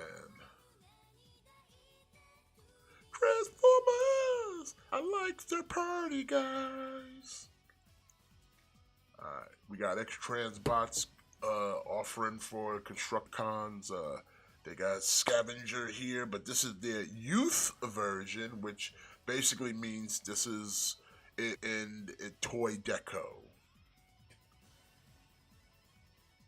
So if you more want your Constructicons to be more of a toy deco than cartoon deco, you get the youth version. Which is fine. I'm still waiting to see what the finished product of the combined mode looks for these third-party devies. If I am to go in on another devy. Are you going in on any of the third-party devies, or you kind of keeping it like, yeah? No, probably not. I'm more curious than anything, to be fair. $130, $13 deposit. July of 25.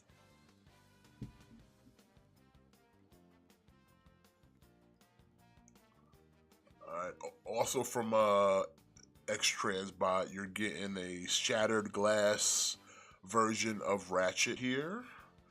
So if you're into the shattered glass stuff, they're offering you, which is funny because this is their Ratchet that they're coming out with, but they haven't released that Ratchet yet, and already they're making a shattered glass version of them.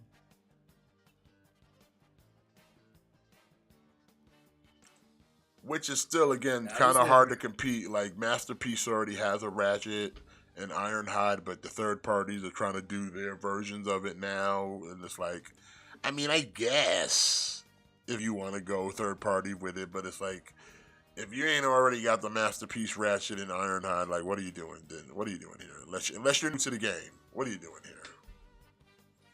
Yeah.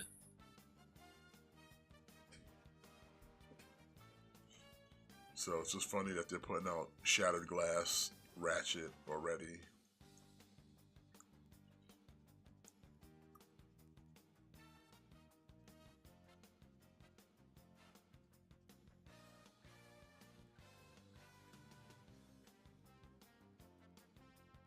A little panely for me though.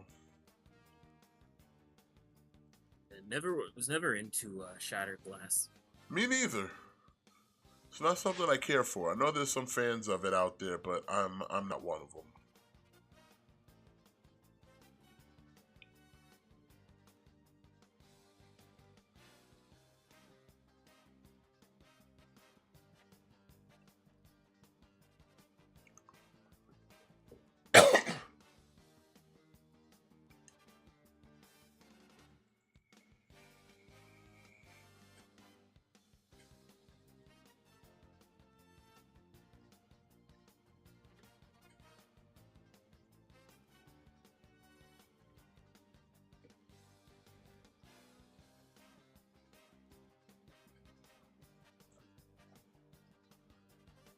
$140 for the shattered glass ratchet. $14 deposit, July 25.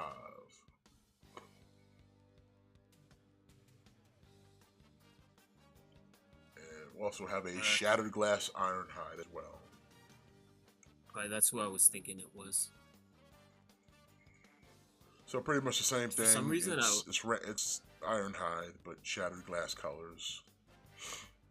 Some reason, like I saw the colors and I'm like, oh, Trailbreaker, and it's like, wait, no, that's not right.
John Cena versus R-Truth, really?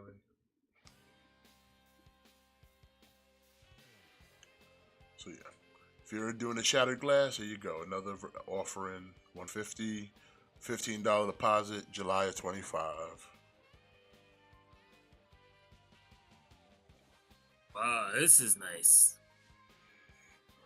Yes, you get from X Transbot, they got their Commander stack. This is their metallic version of Ultra Magnus, which looks pretty good, man.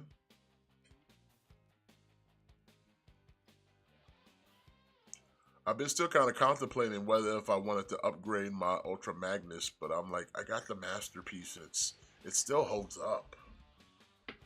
Yeah, that Masterpiece one is pretty hard to compete with. Like, all the third parties did was kind of clean it up a little more, made it more cartoon accurate, because again, Ultra Magnus is from the old school of Masterpiece when they were trying to look, they weren't really trying to capture the cartoon essence, just make it more aesthetically pleasing back in the day. But like I said, even with that being said, he still holds up. But like I said, this one looks good though. This is decent.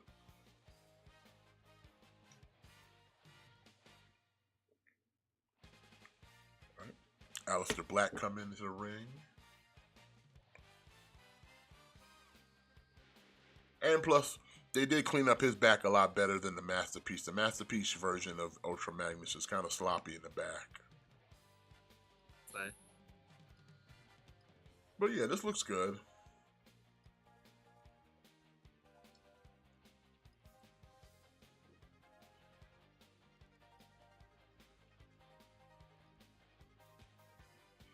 Now I know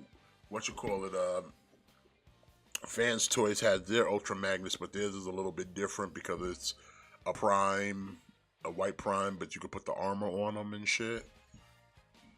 And this is just a Oh, regular. okay, yeah. This is just a regular Ultra Magnus. Like there's no white prime.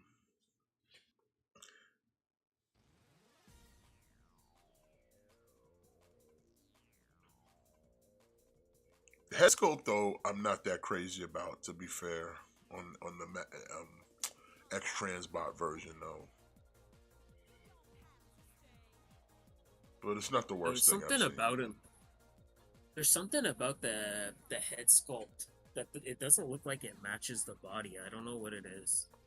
Cause it doesn't. The face is kind of like not Ultra Magnus. At least it isn't for me. It isn't. Whoa, whoa, whoa, whoa, whoa, whoa! Hold up, hold up. They changed Jeff Cobb's name. Wow, what they calling him? I thought they just calling him JC. JC Mateo. That's what they're calling him. Yeah. Okay. Lame. It is what it is, bro.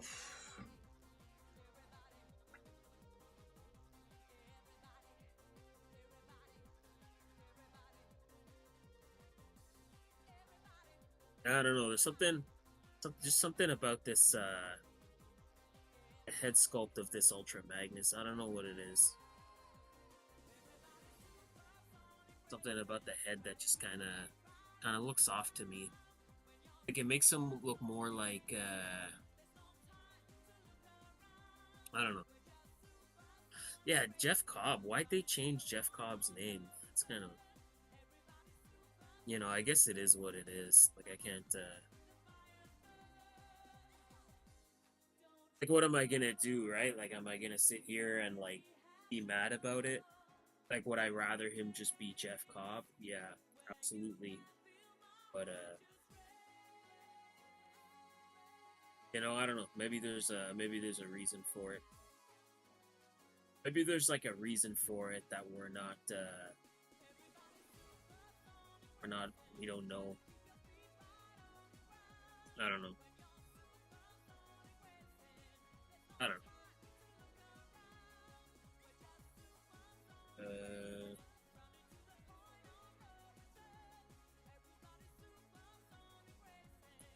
I think too. I think if you're looking for like a new Ultra Magnus, I think that Studio Series one was pretty wild. I kind of missed out on it the first time, but I'm definitely I'm definitely gonna be getting it the next go around. I'm definitely not missing out on that twice. So I'll probably end up getting that one. I try to be careful with the third party stuff, because they're pricey. Like if I'm gonna go in on something third party, it's gotta be something where it's like really like worth it.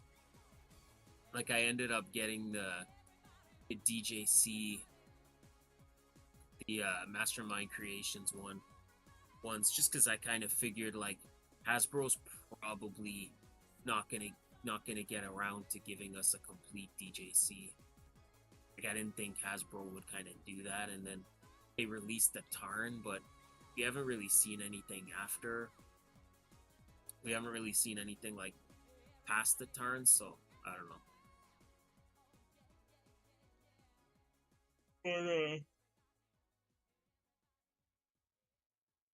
Yeah, I'm definitely gonna get that Studio Series Magnus, even though the Siege one was pretty nice.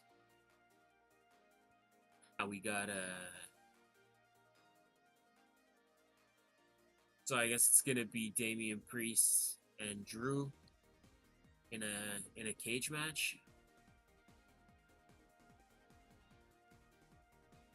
Who's in a cage match? Should be all right. I think it's Priest and McIntyre in a cage. Oh.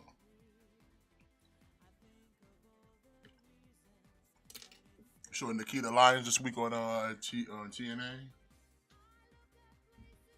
She was there. She was in a tag match with Masha Slamovich going up against Tessa Blanchard and Alicia Fox. Did she get injured? No. Okay, that's good then. Ultra Magnus here though is $280. Damn, $280. $28 deposit, July of 25.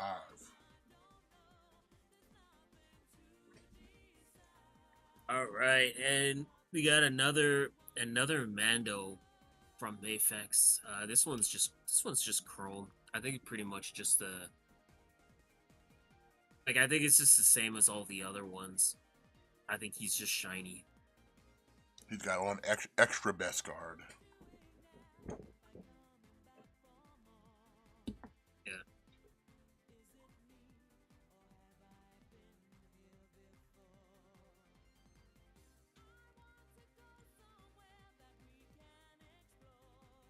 Looks good though.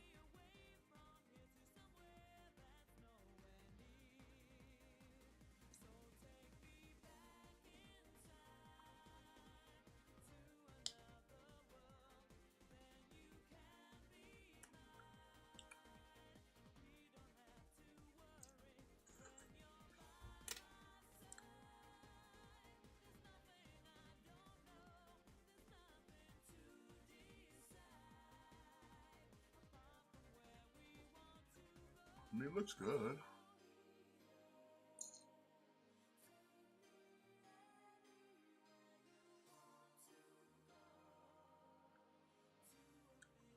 What is this, Miz being a manager now?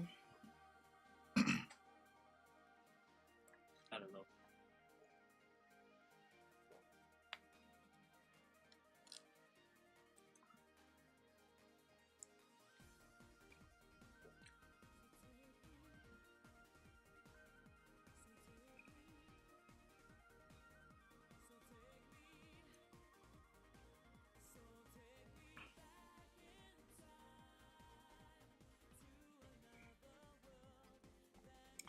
Miz to host reboot of American Gladiators? I'll be sure to watch that.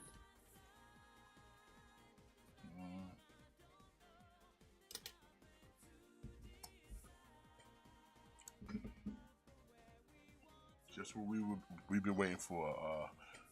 Another reboot of American Gladiators. Yeah, like it worked out so well the last time.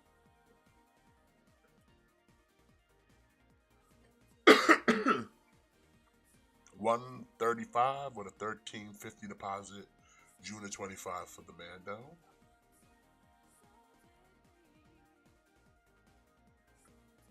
Well, all right. From more from Mayfex. Oh, Mayfex dropping a lot of shit. Holy man! We got a Luke. We got a Luke in a stormtrooper disguise.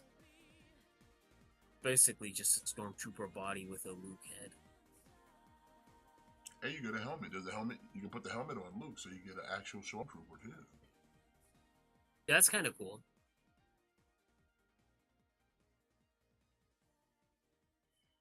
In fact, I guess you get two helmets?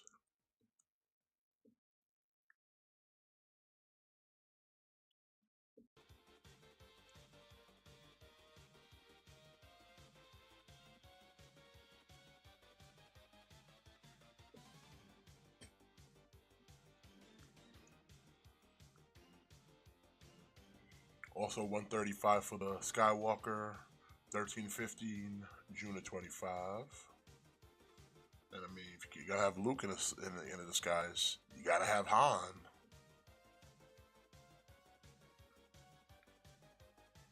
Yeah. And Han also comes with the helmet, so you get to swap out. So again, you basically get two stormtroopers when you buy the Han and Luke two-piece over here.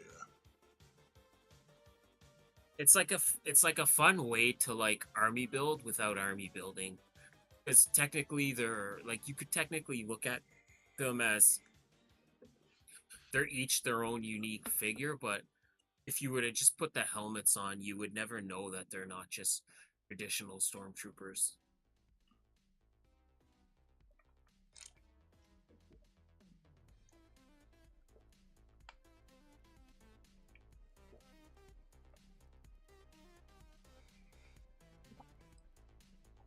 said, it's a good way to army build without actually army building. Now, if you have to be willing to pay $135 with a $13.50 deposit to army build there, though. Yeah. June of 25. Oh. Whoa! Now we getting Revenge of the Sith Vader. This is not from Mafex. This is by Hot Toys.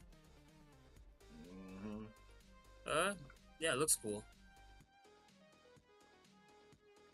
Now, this one is for the broke boys, though. This is a broke boy one, because there's another version, and you get more with it. So, same Vader, but you got the deluxe version, not for the broke boys. Like, I'm sure if Jimmy was here, he would say he's not getting it, but then he'd probably end up getting it after. Especially once he sees the deluxe version. Yeah. It's not for broke boys.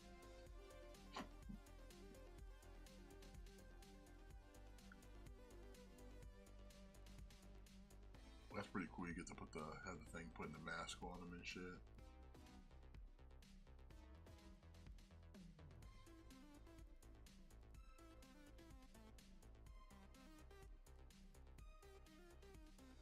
Nice. Nice attention to detail.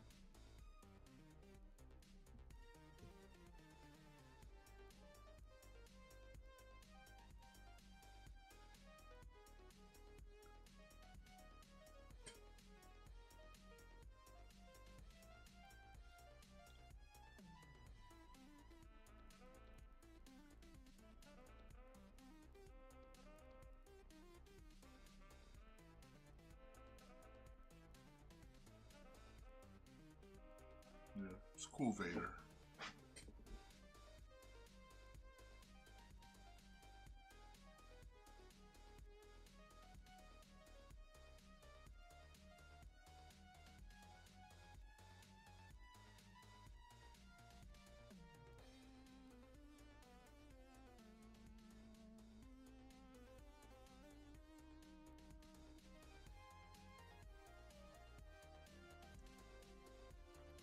Looks like it's a little bit taller than the previous version. Yeah. I said if Jimmy was here, he'd be like, "Oh no, I'm not getting this. I'm good on Vader. I don't need this." But then he'd probably just end up getting it anyway. He'd be like, "I have to have it. Take my money." This version will set you back $515, $77.25 deposit, September of 26.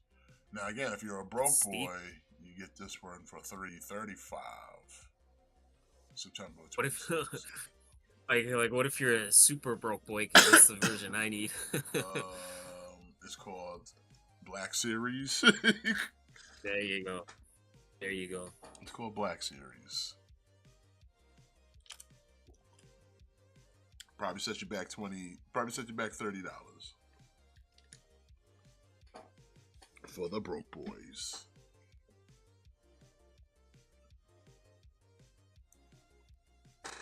All right, and now we got Professor Snape.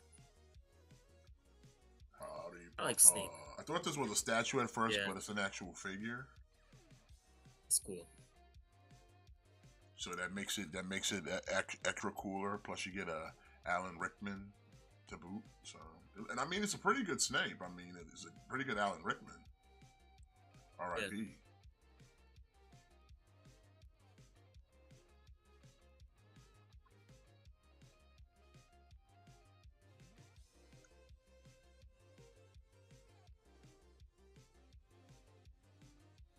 I like Snape. I mean, it looks good. I mean, the price on it's, but I would imagine most of the money is in the soft goods and just the licensing of Alan Rickman's face. Yeah.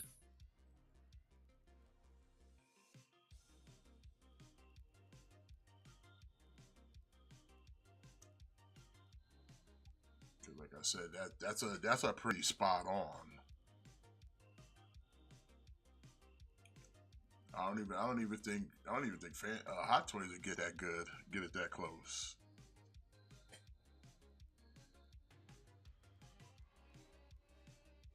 They literally legit guess it's like 1-to-1 to that dude's face, bro. So I would imagine the estate would charge a pretty penny for that. Yeah. All right, well, Snape, sit your back.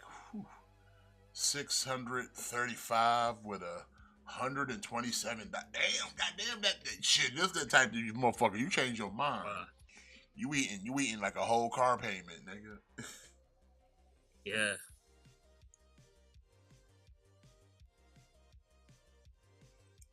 That's an electric bill right there. That's a grocery bill right there. Yeah, like you really better not change your mind. Mm-hmm. It'll cost you. Overly priced gargoyles.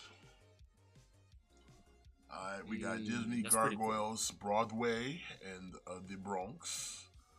1/4 scale limited edition statue from PCS Collectibles. Which I find this weird because it's like, okay, so you do a gargoyles statue and you only include 2 members of the clan as I feel like, are you making another one? But this is so overly priced though.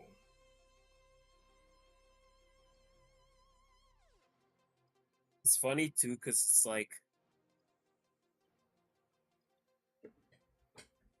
of all the people to make like Broadway.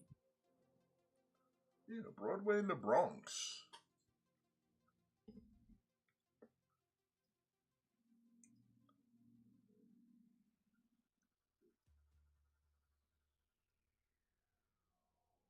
Well, at least they're solid on their feet, so you don't have to worry about that.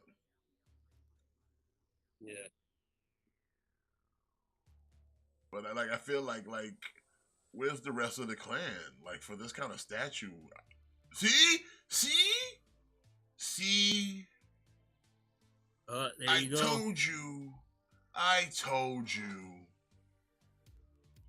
Setting you up for more money, but like the price is so ridiculous.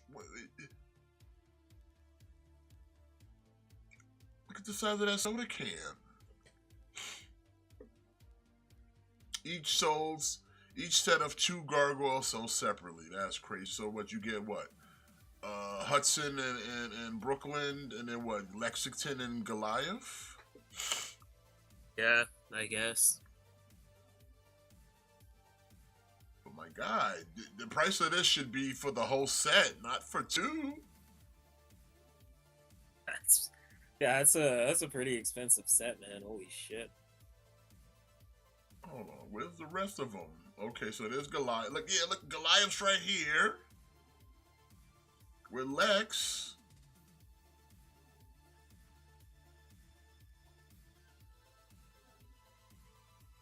And where's the other dude?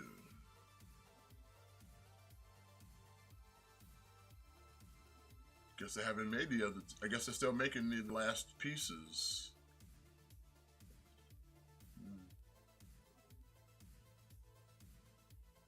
Well, you see the price. Almost 1,300 there.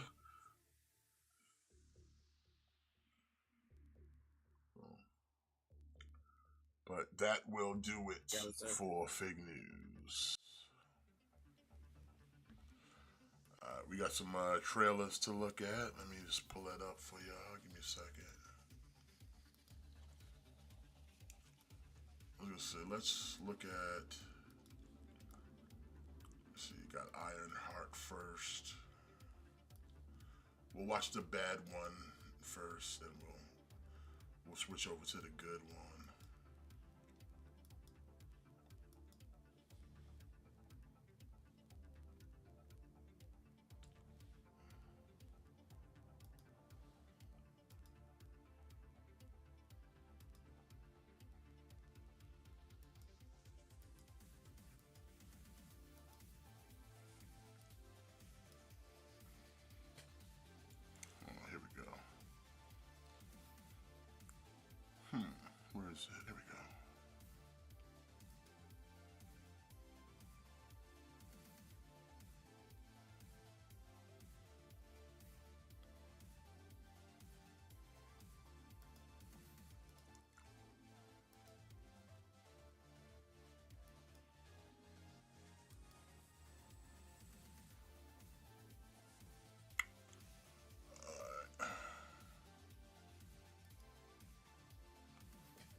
Julia's on SmackDown now.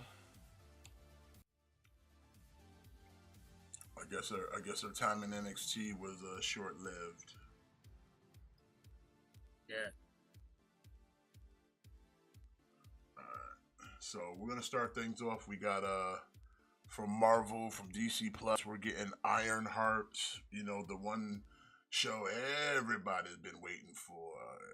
Ironheart. You know, y'all been waiting for it. I've been waiting for it. Matt, he's been chomping at the bit. Every time we off the air, he's like, "Damn, when we gonna get that new Ironheart, bro?" I've been waiting. I've been waiting and anticipating. Ain't that right, Matt? Oh yeah. You've been thinking about that Ironheart for weeks, months, years now. Ever since you saw it in Wakanda Forever, you was like, "Man, when we gonna get that Ironheart, bro? I can't wait. I can't wait. I can't wait. I can't wait." Well, here's your trailer, Matt. Here you are. Now your time has come. Show us your time, chat.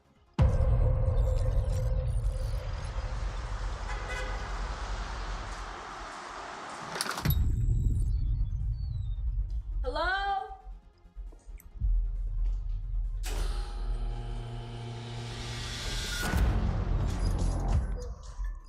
For real?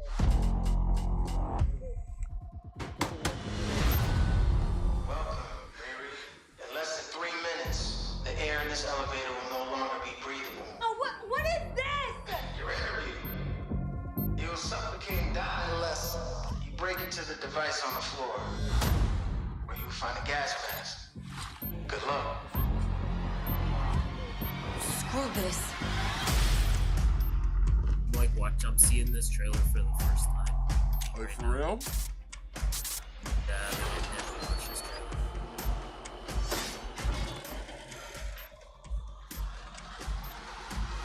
I heard Riri Williams was a genius. So you in or out?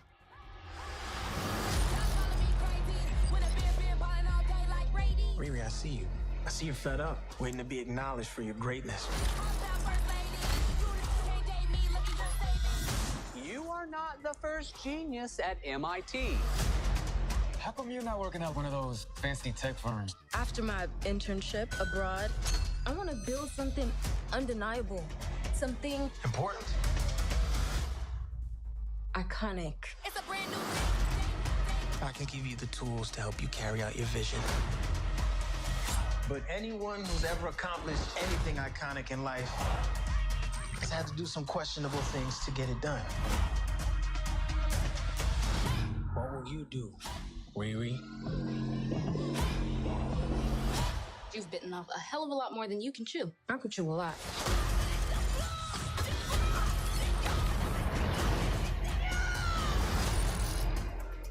You know nothing about this man. You're gonna end up dead or in jail. This is so much bigger than that.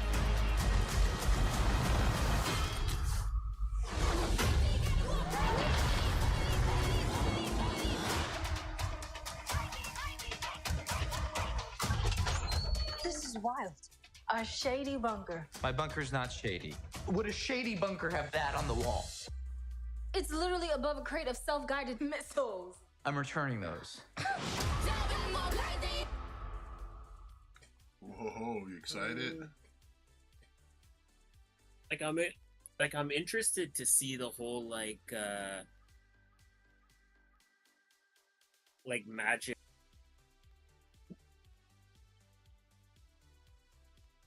Well, this is now the second time that we are seeing the Hood, because that's who the main villain is the Hood. And last time I saw the Hood was during that What If episode with the Western one that wasn't really good with Shang-Chi and Kate Bishop. Yeah. Yeah, the main villain in that episode was the Hood, and from the looks of things, this is the Hood. Yeah, it's definitely the Hood. Which is kind of funny because it's like, who is the Hood? The Hood is nothing. The Hood is the Hood. The person wearing it's nobody. It's the Hood that makes it somebody. Yeah. It's not the person wearing the hood It's just the hood itself. The hood will grant that person power. But at the end of the day, it's not the person, it's the hood. The hood is possessed. The hood has all the evil in it. Yeah. Which is, I don't know. guess, Like, I don't fine, think I guess. I mean, cause like I said, the hood's such an indispensable character. You could kind of put him in shows like this, and it's like no one cares. Yeah, that's right. He's such a low-level villain.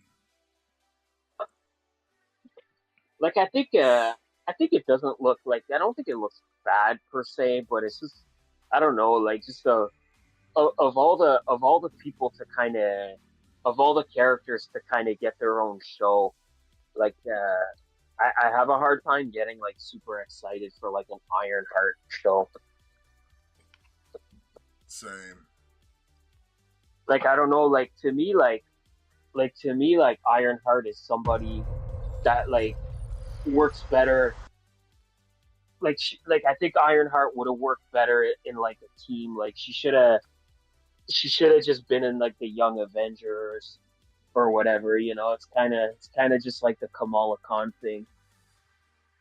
That's why I Like say I this don't show like is I kind don't of think too little, too late. Like they wanted to do this show years ago, but it got pushed back so long. So like I feel like unless they did a lot of reshoots or something, like it would be out of place because this was supposed to kind of happen immediately after Wakanda Forever dropped, but it never happened. see like that's the other issue is like we're very far removed from Wakanda Forever. Like if this show would have come out like around the time of that movie, then it would have kind of maybe made some more sense. But we're so far removed from Wakanda Forever that it just seems like I don't know. I mean, I don't know. I'm Like gonna watch it. Like I'll watch all the Marvel stuff. It doesn't matter, but I have like I feel like this will probably be one of those shows that they speed run out of there. like that's the thing. Like who knows? Like maybe it'll end up being good. I don't know. It's just it's hard for me to get super excited for Ironheart. Like out of all the people that they could have given a show to, like this is what we're getting, you know? It's like it's like Echo. It goes back to the Echo thing. Like Echo is like a alright character if she just would have been part of the Defenders. But when you kind of or like Agatha, like you know, like Yeah, some of these characters there's just a reason a lot of characters in comics don't have standalone books because they don't do that's well right. on their own. They do well in a group. They do well in an ensemble. They're not everybody's meant to be their own hero. Like some people, like I said, there's a reason why the Avengers exist. There's a reason why teams in comic books exist because some heroes just ain't meant to stand alone. Yeah, Some like just that's ain't what meant to I stand alone. They're not. I mean, no one cares about Hawkeye's adventures on his own, but you throw him in with the Avengers and then, okay, you'll care. Same thing goes for like a Black Widow. Same thing goes for like a Black Knight or stuff like that. There's only a few characters that can sit there and stand alone and people might give a fuck about them, but not everyone. That's why like DC is so hard to sit there and go, like what's the popular characters in DC outside of the Trinity and the original seven, like the seven of the Justice Leagues, because like most characters in DC don't do well standing alone. Like they tried that in New 52, and look what that got you. Comic books said nobody cared about. No one cared about Animal Man. No one cared. Like you might care about Animal Man in an ensemble, but you don't care about Animal Man on his own. Not every hero does well alone, and that goes for Marvel. No one cared, like no one cared about Falcon so much that they paired him with Captain America so people would care about fucking Falcon. Because Falcon cannot stand alone. It was even the same thing with like Cable. They tried to do Cable in a solo comic, and it did all right, but it didn't do that well because Cable didn't do well alone. He's better in an ensemble. He was either better with X-Force, and then they realized he was better when they stuck him with Deadpool. But like standalone, it's no one really cared that much. And it's like that goes for a lot of heroes in the comic, DC and Marvel. Like, no, not everybody stands alone. So like when they sit here and give you all these lower than D-list characters, it's like, why does anybody care? Because there's nothing you can talk back to and go, oh man, I remember like Agatha in this issue of such and such. You can't, because Agatha's not a standalone character. If you ever saw Agatha Harkness in a comic book, she was just a side character in a plot point in a panel. She's not someone that is carrying her own book. See, like, that's what I mean. Like, she's not carrying her own book. See, like, that's the thing. Like, I like the MCU. I like what the MCU did with Agatha, and even like I didn't super dislike that show. Like, I didn't even mind that show, to be honest. But it's just I just think Ironheart would have been better. Like, they should have just they should have just waited and used her on the Young Avengers. Something. But it's just like, yeah, Like, it's just I don't know. Some of these characters they're trying to throw out there though, and I get they're trying to make new stuff out of them, but it's like, you should have kind of read the room, where it's like, yeah, I know you're trying to rehash a lot of characters, especially like dudes like Shang-Chi with more for more. It wasn't because he was a popular character. It's just like, oh, an Asian hero, so it's like we need to get him out there. But it's like, okay, that's great, but let's be real, no one cared about Shang-Chi. Because no one ever read Shang-Chi. And those who say they do are lying to you. Because if they actually read Shang-Chi, Shang-Chi would be a popular book. That's how you know cats ain't read that shit. Because if they read that shit, he'd be popular. But see, like, that's where it's kind of hard, because I like that movie. Like, I like the Shang-Chi movie. So that's why it's kind of 50-50. Like, I have to watch the show to give a... I have to watch the show. Like, I don't want to just immediately dismiss it, but I'm just saying, like, Ironheart is not something that makes me be like, oh, fuck yeah, can't wait for this. Definitely gonna be watching this when it drops at 9 p.m. or whatever it is, you know? I wouldn't mind Shang-Chi if the 10 rings were actually 10 rings and not a bunch of bracelets. Yeah. Like, if the rings were actual rings, I'd have respected it more. But because we turned the rings into some actual jewelry bracelet instead of what their namesake is, which are 10 rings. Because, I mean, you could have did the same powerful shit with 10 rings, then have just a bunch of bracelets. But either way, they needed a physical object, I guess, to sell toys or something. Yeah, pretty much. Like I said, I don't know. I'll have to watch the show, but like my if you're asking me like right now, like my excitement is not like through the roof, you know? Yeah, I'm not I'm a watch, but expectations are gonna be low like they were for Echo. It's like you said, like some characters I think they just need to be in an ensemble, and like this should have just been like Young Avengers. Like if this would have just been Young Avengers, I would have been a lot more excited. It's like the same thing with the Agatha show. Like instead of trying to give Agatha her own show, they should have just saved her for Midnight Suns, you know? Yeah. But I don't know. Like at the end of the day, they're gonna do whatever it is they do. So I'll kind of have to just watch it's the like show. Almost the same way how the Eternals were kind of introducing the Black Knight and Blade kind of in the movie is kind of what you expect, because again, they're not they're not characters that would really stand alone. Maybe Blade more than Black Knight, But like, yeah, this is how you would kind of bring him in instead of sitting there trying to give me a whole movie about this dude. Nah, just kind of toss him in and then add him into the fray. But trying to give him his own movie, like, nah, we don't need that because Black Knight is nobody. Yeah. He's nobody. He doesn't deserve a standalone. Like, he's not that kind of character. If that were the case, he would have had his own book. He's never had his own book. He's literally just been an extra Avenger character. Yeah. Okay, so yeah, he is J.C. Mateo. Okay.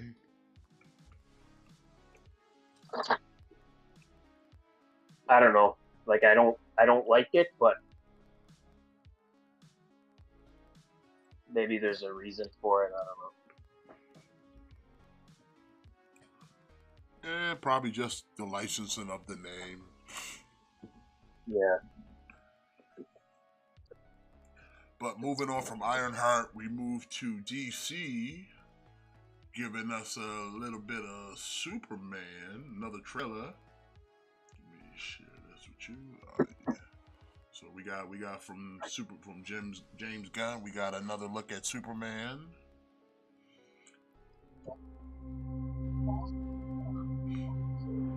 Are you being serious right now? Yeah.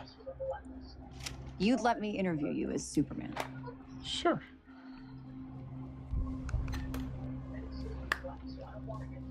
Ready? Let's do it, Cronkite. Superman. Miss Lane. Recently, you've come under a lot of fire for what some might. It's a lot.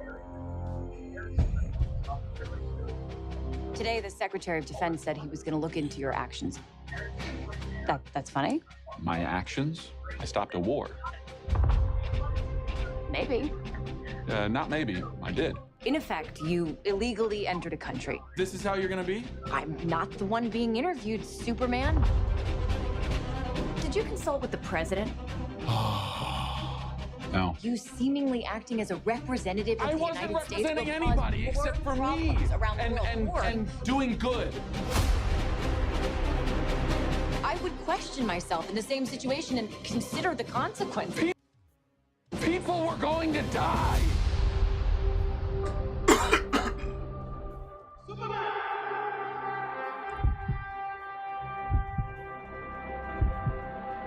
Hey, buddy.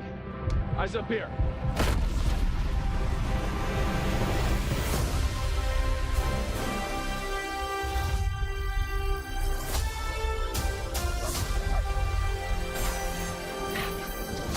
Your choices.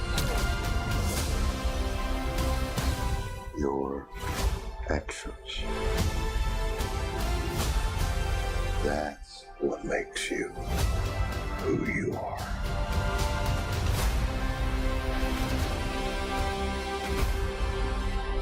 Superman. He's not a man. He's an it. He's somehow become the focal point of the entire world's conversation. I will not accept that. I cleaned your boots. I'll go get them for you.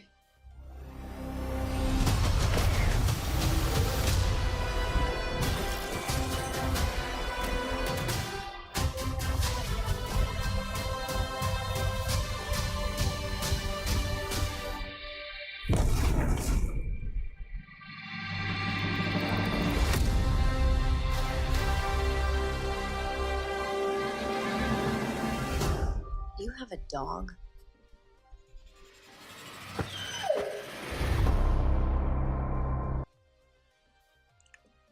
I'm interested. It looks good.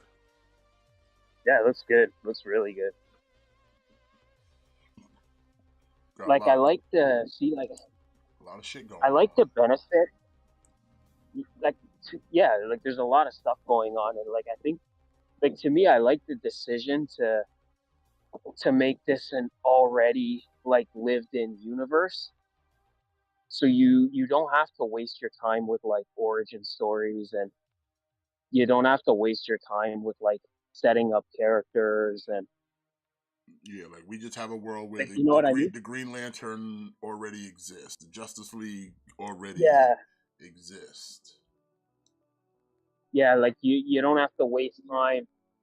You don't have to waste time with origin stories and setting all these characters up. Like it just drops you in the movie and oh, Metamorpho's there. Oh, Guy Gardner's there. Oh, Hawkgirl's there. Plus, Oh, we Mr. got Terrific's Rick there. Flag coming from the Commandos, which again they fucked up his look in the cartoon into the live action, where it's like he must have dyed his hair. I guess I don't know. But are these people with Rick Flag part of his creature commandos? Because they look like they got powers too. So, I don't think so. I think they're like a separate thing. Because I know you got like the girl is the engineer from the Authority, and then we don't know the identity of Ultraman yet.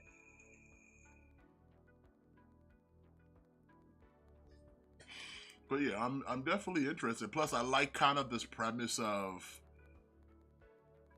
where Lois is taking Superman to task for his actions, and he's kind of doing the thing what you would kind of expect him to do, like where he's like, I'm not doing this for anybody, I'm just doing it because I thought it was the right thing to do.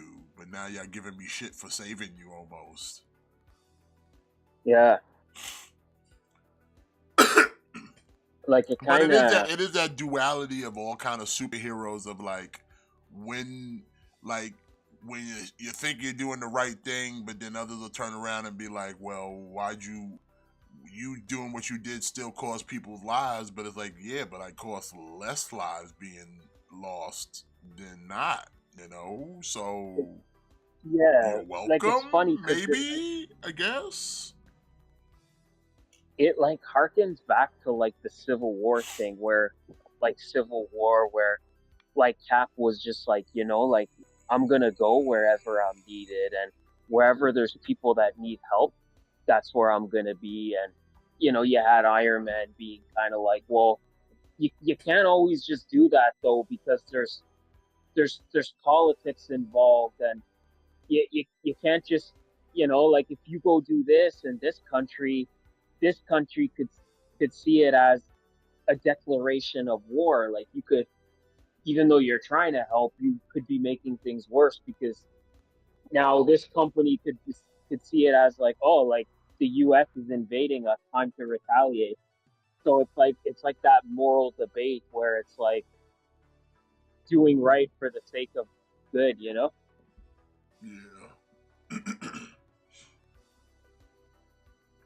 But we get to see a little bit of Crypto in action, some more Mr. Terrific. It's like it's like I don't know, like it's like if you're walking down the street, and you see somebody getting beat up, and like your first instinct is like you want to help because it's the right thing to do, but then it's like, well, I don't know, like, do I want to get beat up? Now I'm kind of wondering, this prison that him and it's in, like it looks like there's other heroes in this prison, or other just like meta humans or something. Yeah, like I think that's like a pocket dimension. Like I think like I remember them saying that that's supposedly like Lex Luthor's like pocket dimension, and he keeps people locked up.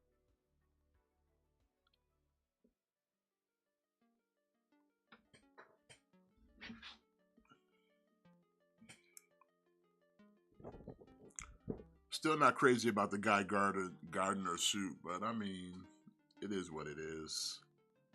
I think they'll get better ones. I think they'll get better ones at some point.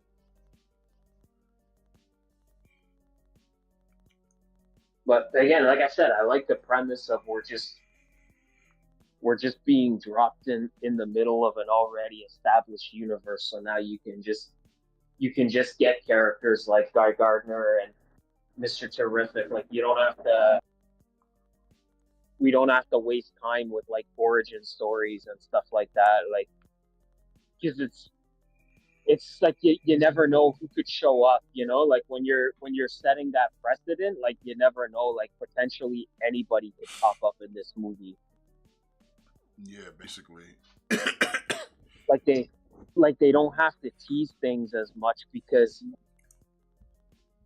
you know where like a lot of the early MCU stuff, you know, like the Iron Man 2 post credit scene, you see like Thor's hammer and then it's like, oh, we're gonna get Thor at some point. Like now here they don't really have to do that because anybody could just show up. Like if they want, in the post credit scenes, like Batman could show up to confront Superman. Like Batman could just show up. We don't need to tease Batman's origin story because he's already there. We already saw him in Creature Listen, Commandos. we've already kind of seen the crossover because we know Creature Commandos is the same. This is in the same universe, and we already seen Guy Gardner in the trailer for Peacemaker season 2. Yeah. So you could possibly even see like a Peacemaker show up in this movie. So you never know. Yeah. Like that's what I'm excited for because there's the potential that anybody could show up. Like we don't need to tease anything because everyone's already established. So yeah, so like you can even show up like Creature Commandos, all that can be on the table because they're all in this new universe. That's right. Because like I said, Rick Flag is technically Rick Flag is that crossover because he's the same Flag from Creature Commandos. Yeah. But like you can, I think, but it'd be funny if like we got a Frankenstein live action Frankenstein in here. Yeah, see, like you never know though. Like that's what I mean. Like you never know. Like maybe that's something that happens where maybe Rick Flag is like he's talking to somebody and then he gets a phone call and then he looks at the phone and then it's like it's Frankenstein calling him or something, you know? I don't know, like you never know. Like the possibilities are endless. So yeah, I'm really excited for this one. Yeah, I look forward to seeing this Superman. It's been a while since a Superman movie looks like, oh man, I actually want to invest my time into it. Yeah, like between this and Fantastic Four, like July's gonna be a good month then. Oh, definitely.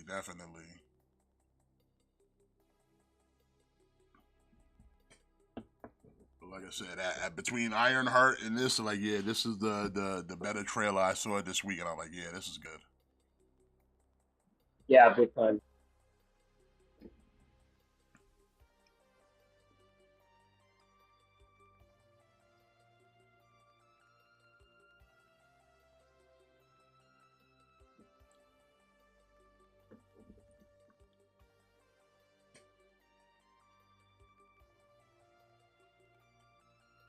And I like the the construct of Guy Gardner just swiping his hand. Yeah, like he's just like swatting them away.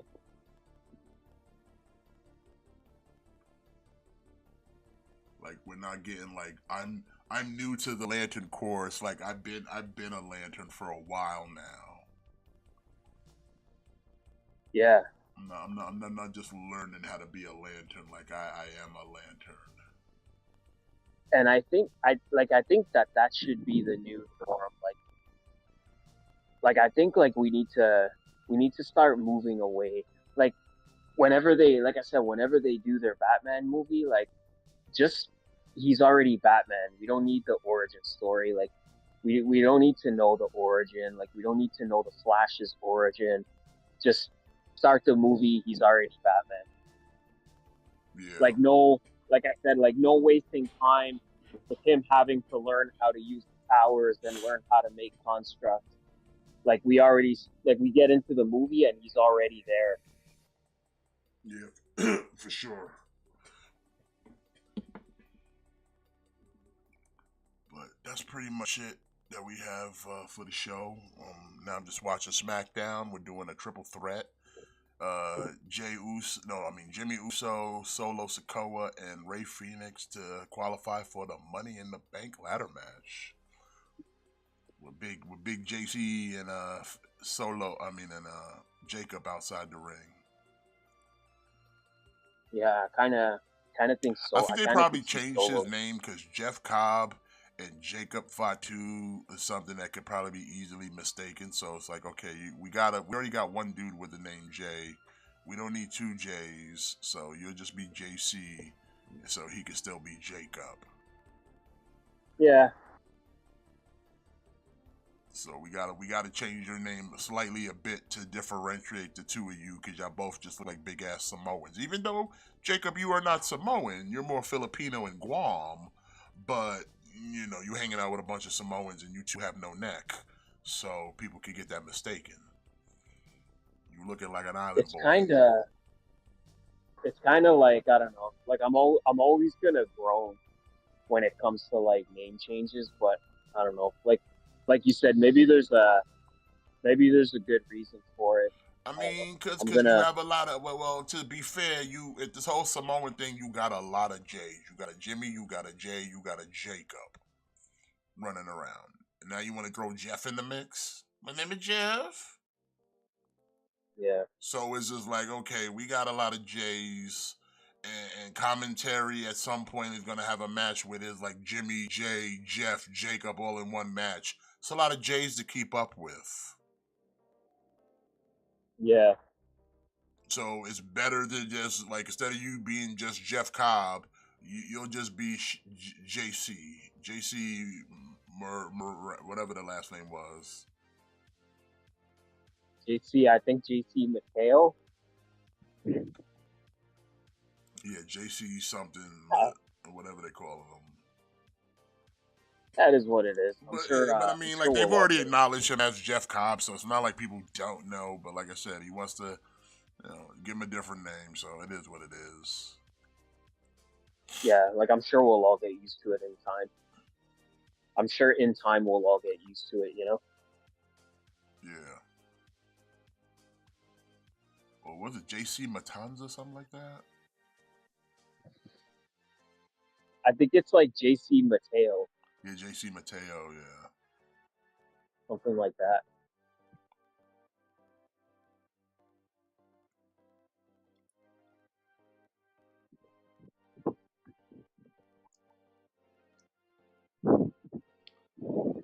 But I mean, so far, like I said, we're gonna have a new crop of dudes for Money in the Bank, so this is gonna be interesting because it's not gonna be a lot of the same faces in the past. So this is interesting who they're looking at to be a potential future champion here. Especially like that one match, like with Solo, Ray Phoenix, and Jimmy Uso. Like I could almost see any one of those three being in Money in the Bank. So.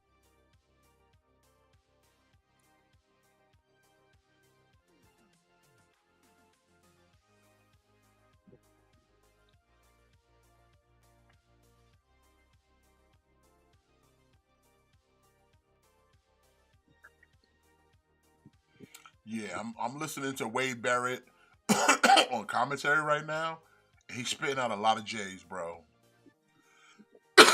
He's spitting out a lot of J's. So like because we over here calling Jimmy Uso Big Jim. We got JC. We got Jeff. We got a lot of J's.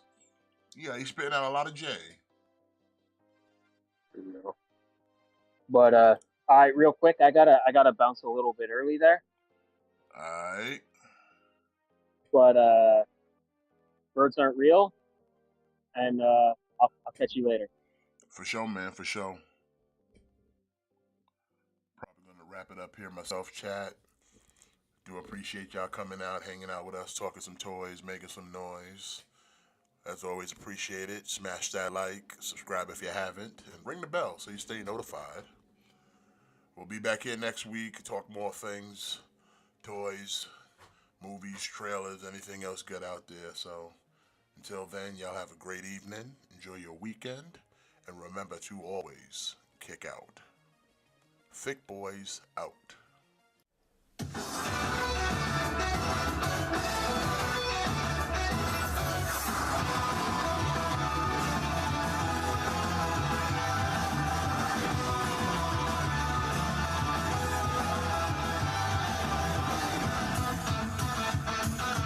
time has come, I'm ready to go. Venturing into the unknown. Fires inside me must be unleashed. People talk nonsense all the day. Shampoo kind, that's all they can say. I can't get no satisfaction. Woo-hoo! Challenge may have come. Woo-hoo! Fighting just begun, but there's no stopping. People spreading out my wings. Let's fly high. Woo-hoo! Concentrate my power. Woo-hoo! In the final hour, in the end, I'm gonna win. I hope you die. Don't you know I'm unstoppable? Don't even try, cause you will fall. I got a strength deep in my soul that gives me courage and control. I'll go beyond the limit break. The universe is mine to take. I have no fear. I think it's clear. Let's keep you tight high. Get all this Dragon Ball Super. We got the skill to blow Xeno away.